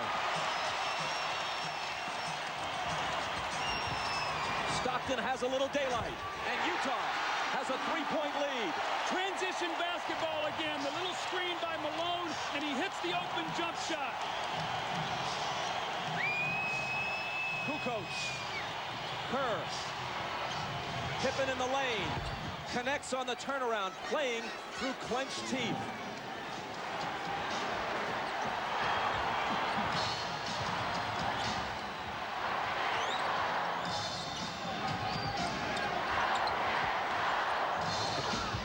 Malone. Rodman wins the rebound battle. That's a bad foul on Malone now because that's the 5th team foul. Now Rodman will shoot 2 free throws, but Stockton pushing the ball up the floor. You see the screen right there by Antoine Carr, and Scottie Pippen cannot help out. And then Scottie Pippen with a quick post up in the lane, and the gutty effort by Scottie Pippen here. You can see as he catches the ball, it's so difficult, but he's got those long arms and can still score over Hornacek. The foul on Malone a moment ago was only his 2nd. Rodman to the line. Remember, he made 4 clutch free throws in game 4. This one is long. Over the year, he's a 55% free throw shooter. See, Isaiah, he shot that ball. As he shot it, he sort of walked away from it. You've got to stay with that shot. Yeah, he didn't even take a look at the basket. He has to get set, take a look at it, and knock it down. 4:46 left. If he hits this, he can tie it.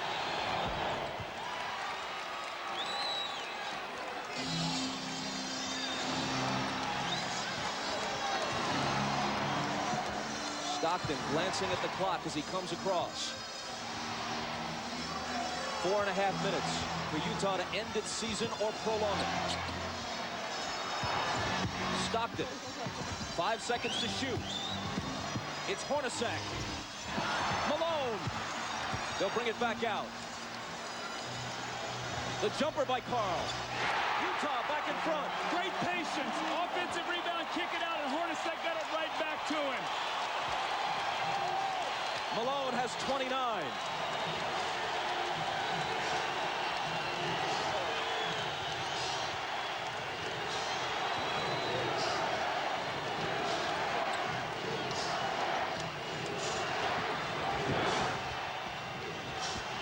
Seconds to shoot. Harper's not the guy they want to have do it, but he has to. And he beats the shot clock and cans a huge shot. Doug, I think Utah is letting Scottie Pippen rest. I would go at him right now. He's trying to guard Antoine Carr, and Antoine Carr has a big advantage over him inside.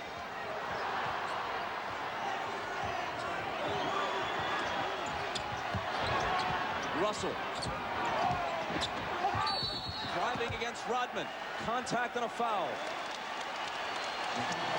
Kukoc was also there, and they call it on Kukoc's 3rd. Now you watch Harper as he takes this shot. Does he get it off in time? I don't know. That's a tough call. Well, you know what? If they miss that call, it's a 5-point swing in missed calls on shot clock situations. They took a Howard Eisley 3 away wrongly in the first half. This one was even closer, but it appeared that Harper may have been just a fraction of a second behind the shot clock. Harper's basket counted. This one by Eisley, which should have counted, did not. See, I think this 3 was good, and the last shot that Harper took, I think that was a shot clock violation. Russell steps to the line and knocks them both down.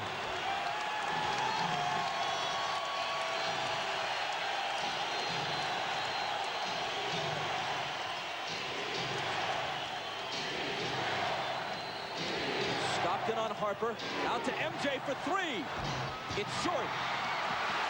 Hornacek pegging it ahead to Russell. But Michael, with whatever gas is left in his tank, gets back to pick it off.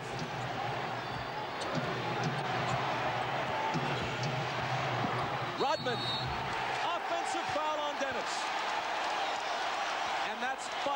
Now, Isaiah, that's what you're talking about. Jumping out off that screen and make Michael Jordan be a passer.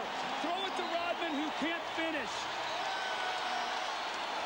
And you saw Jordan right there complaining, saying Rodman needs to have a chance to come down. I thought it was a questionable call. When you look at this play, you watch Jordan come off the screen and he's double teamed, and as an offensive player, you're allowed to establish position and come down. It's a tough call right there.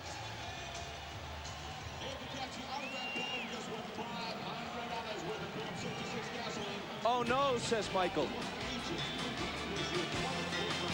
The Jazz by a basket. The girls are leading 19-17. And they're not shy to take on a dare. Oh, jelly! But can they stay ahead of the guys? Oh, I'm just having a shocker. This one's going down to the wire. On Battle of the Sexes, 6 o'clock tonight on 10. Hello, Grandad. Hello. Great soup. Great. It's tomato. Heinz? Big red. Big red tomatoes. Yeah, not like yours, Grandad. Don't you worry. There'll be big red tomatoes one day. I don't think so. Why not? Because only Heinz go big red tomatoes, Grandad. Is that right? Yeah, that's why the soup tastes so good. You're quite a little horticulturalist, aren't you? No need to swear, Grandad. I'm just a kid, remember?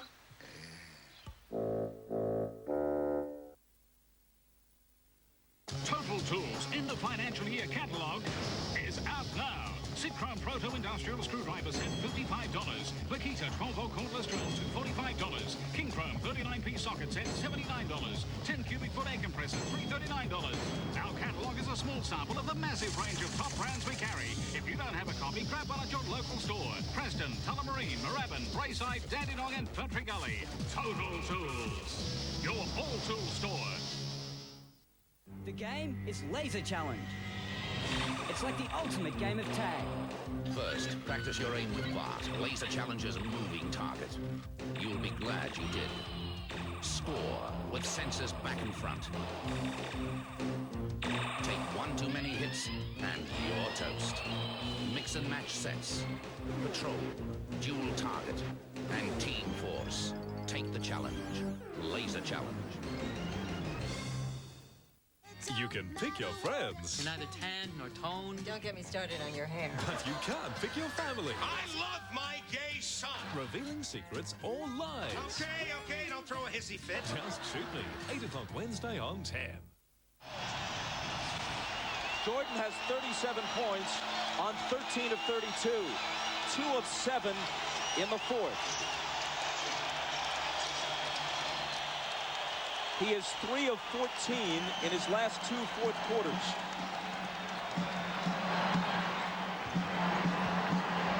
Even Superman apparently gets tired. Malone, lots of room. Got it! That's their pet play. Malone goes over like he's going to the post and screams for Stockton, and he rolls out and hits the huge jump shot.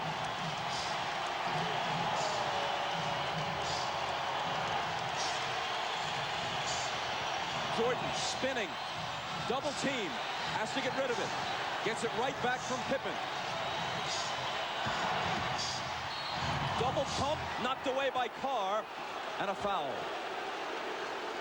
Isaiah, normally on this play, Malone goes to the post. This time he goes and screens so Stockton can get to the middle of the floor. A mix-up, they trap, no one rotates, and Malone buries the shot. Now, on this defensive possession, Hornacek, I thought, should have run at Michael Jordan and made him pass the ball back to Scottie Pippen. You got to take the ball out of Jordan's hands right now and make Harper or Pippen beat you from the perimeter. Jordan's 9 of 12 now at the stripe. Now you look at the job that Russell is doing against Jordan. He's keeping him out on the perimeter, not allowing him to come into the post. He hits them both, making it a 2-point game with exactly 2 minutes to play.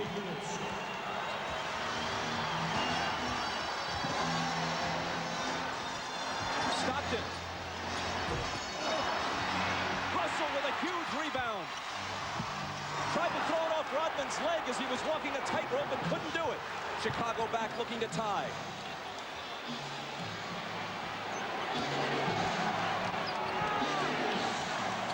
Michael. Short. Rebound Stockton. The jumpers come up short when fatigue is a factor. It's true of anyone, even the best of them.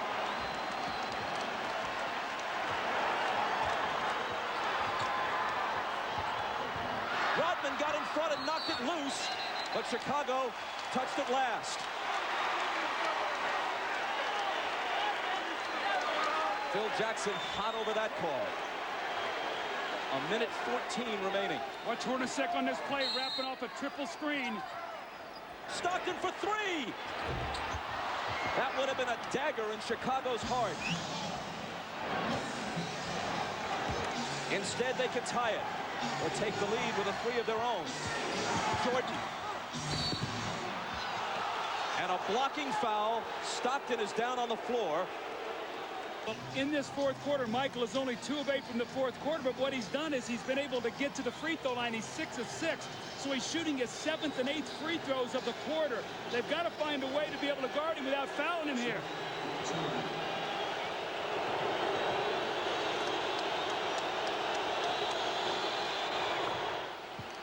He cuts it to 1. Phil Jackson has told the Bulls during the last couple of timeouts, let's try to take it to the rack, go to the basket, not look for the perimeter shot.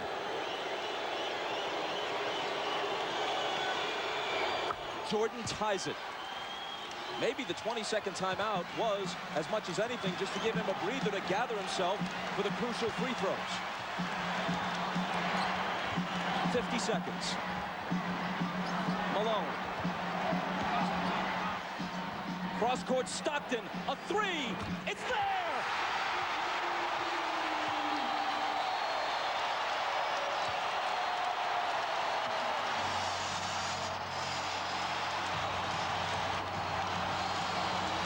Now the Bulls would like to get 2-for-1 possession here. Try to get a quick score, get to the free throw line to give them 2 opportunities to 1. Pippen into Jordan. Michael working on Russell. Brings them to within 1.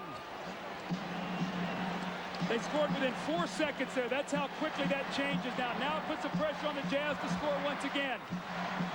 Jordan with 43.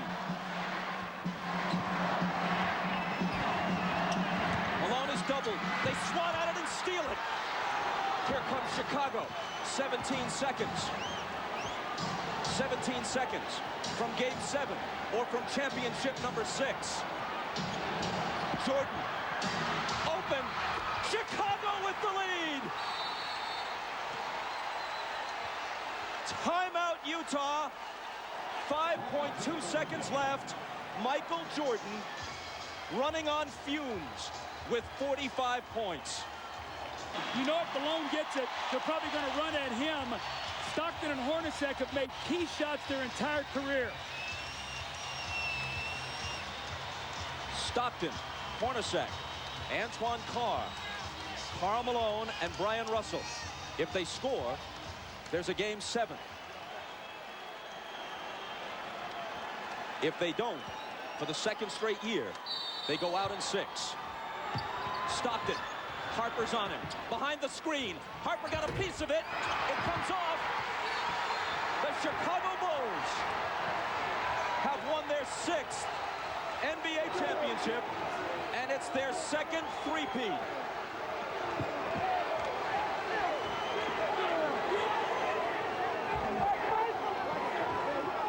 When you lose by this narrow margin, speaking of the Utah Jazz, there are so many things to look back on. But the Howard Isley 3 that was taken away in the first half will eat at them all summer long.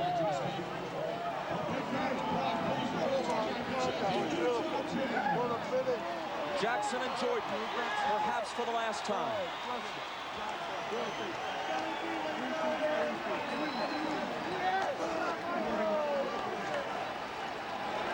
Chicago 87, Utah 86. Jerry Sloan showing class, trying to shake hands with each and every member of the Chicago Bulls, who won 2 out of 3 here and 2 out of 3 in Chicago. Thanks, boy. David, thanks, boy. Thanks, Statistically, especially in terms of shooting percentage, Michael Jordan has had better games. But when you consider at age 35, the games he's played this year, the grinding minutes he's played, and Scottie Pippen being all but incapacitated tonight, and the fact that they're on the road, and the fact that the odds would shift to Utah's favor for a Game 7, yes, MJ rose again. For the celebration, here's Dan Roberts, the PA man. And now, please direct your attention to center court for the presentation of the 1998 NBA Finals MVP and the Larry O'Brien Championship Trophy. It is now time to make the 1998 Championship Trophy presentation. Joining me up here are the chairman, Jerry Reinsdorf, Vice President Jerry Krause, head coach Phil Jackson, and to make that presentation, here's the commissioner of the NBA, Mr. David Stern. The 2 best teams in the NBA this season were the Utah Jazz and the Chicago Bulls. These 2 teams in these finals, wonderfully matched and motivated, treated the world of basketball to NBA basketball at its heart-stopping best. To both teams, thank you. But to the Chicago Bulls, the 1998 NBA champion, and a team for the ages, congratulations to this team, to this organization, to its fans, and to these great players.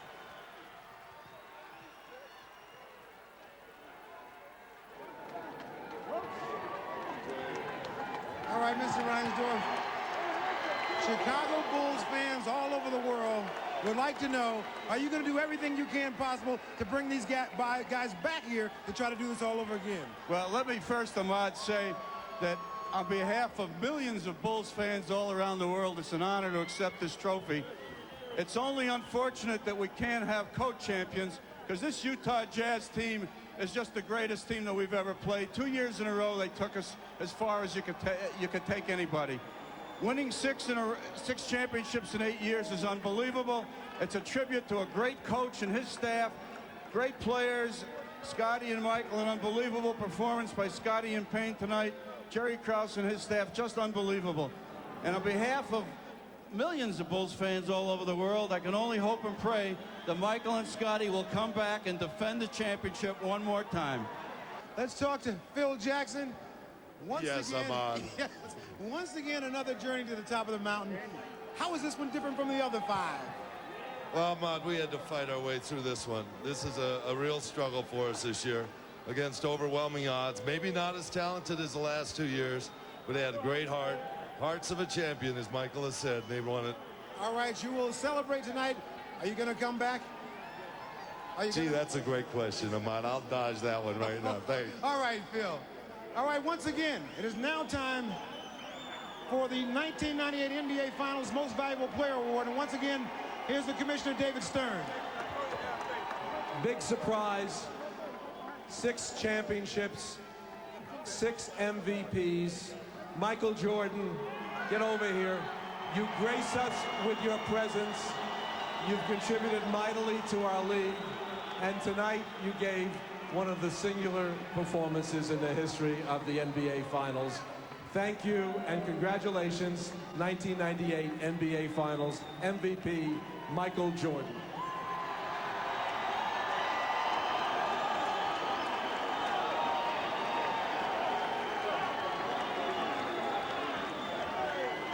Michael, you have won this award before, but somehow I have the feeling that this one is more special than all of them.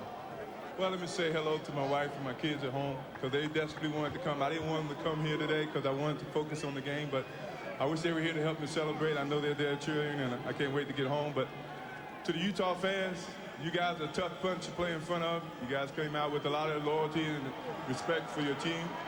You made it really tough for us. We really, after losing Game 5 in Chicago, a couple of us dread coming back to Utah because we had to deal with the fans because of the energy that they bring to the game. But we had no choice, so we had to come in and play our best, and you guys made it a very competitive finals, and you know, it's very worthy to win this, and I think of all the championships that we won, this is the toughest. It doesn't get any easier, but at the beginning of the season, this was the goal that you set out for. How wonderful was it to make this into a reality?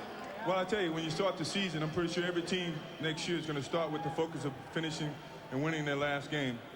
We started with that focus. It was a long road, a lot of different tasks and little bumps in the road, but somehow we made it, and I think everybody who looks at this year is going to have a lot of gratification and understanding and a lot of dedication. There were a lot of times during the course of the season that people doubted the Chicago Bulls, doubted that you'd be able to come back and pull this off. Even during this finals series here, people doubted you. How'd you guys stay so confident?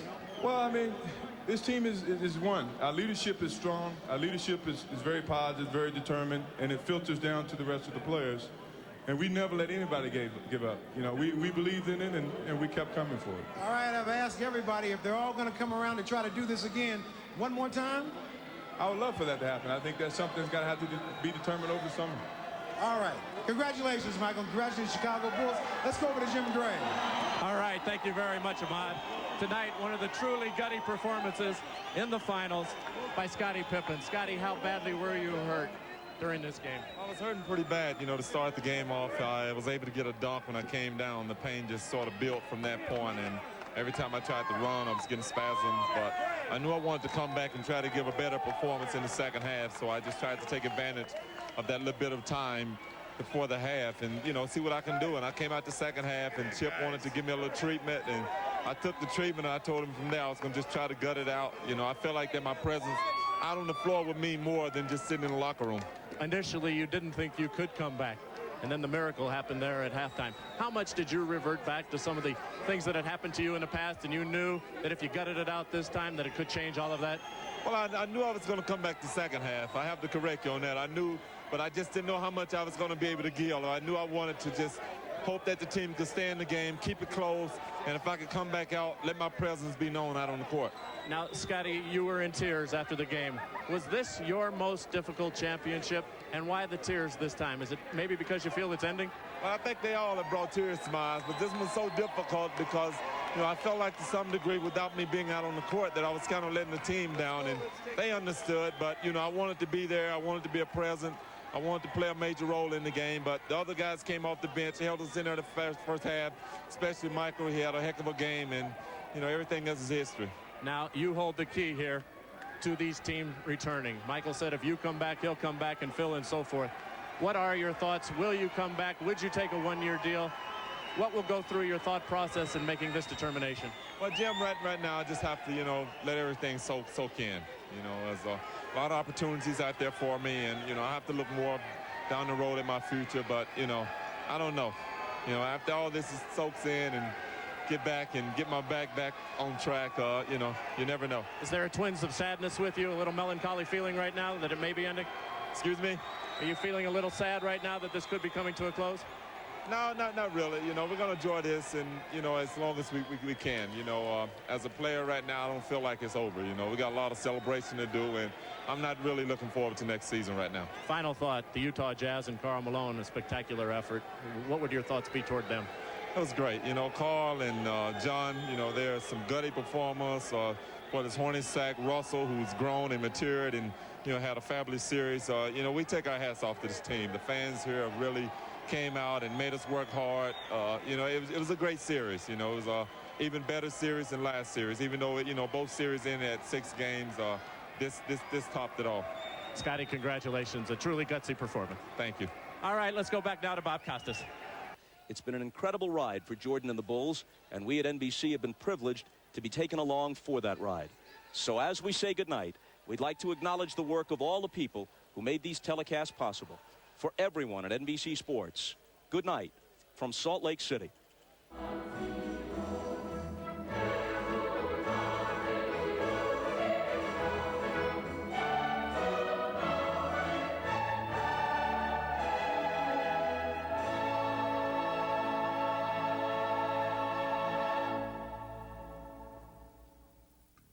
This program proudly brought to you by Adidas. Feet you wear, making Kobe quicker.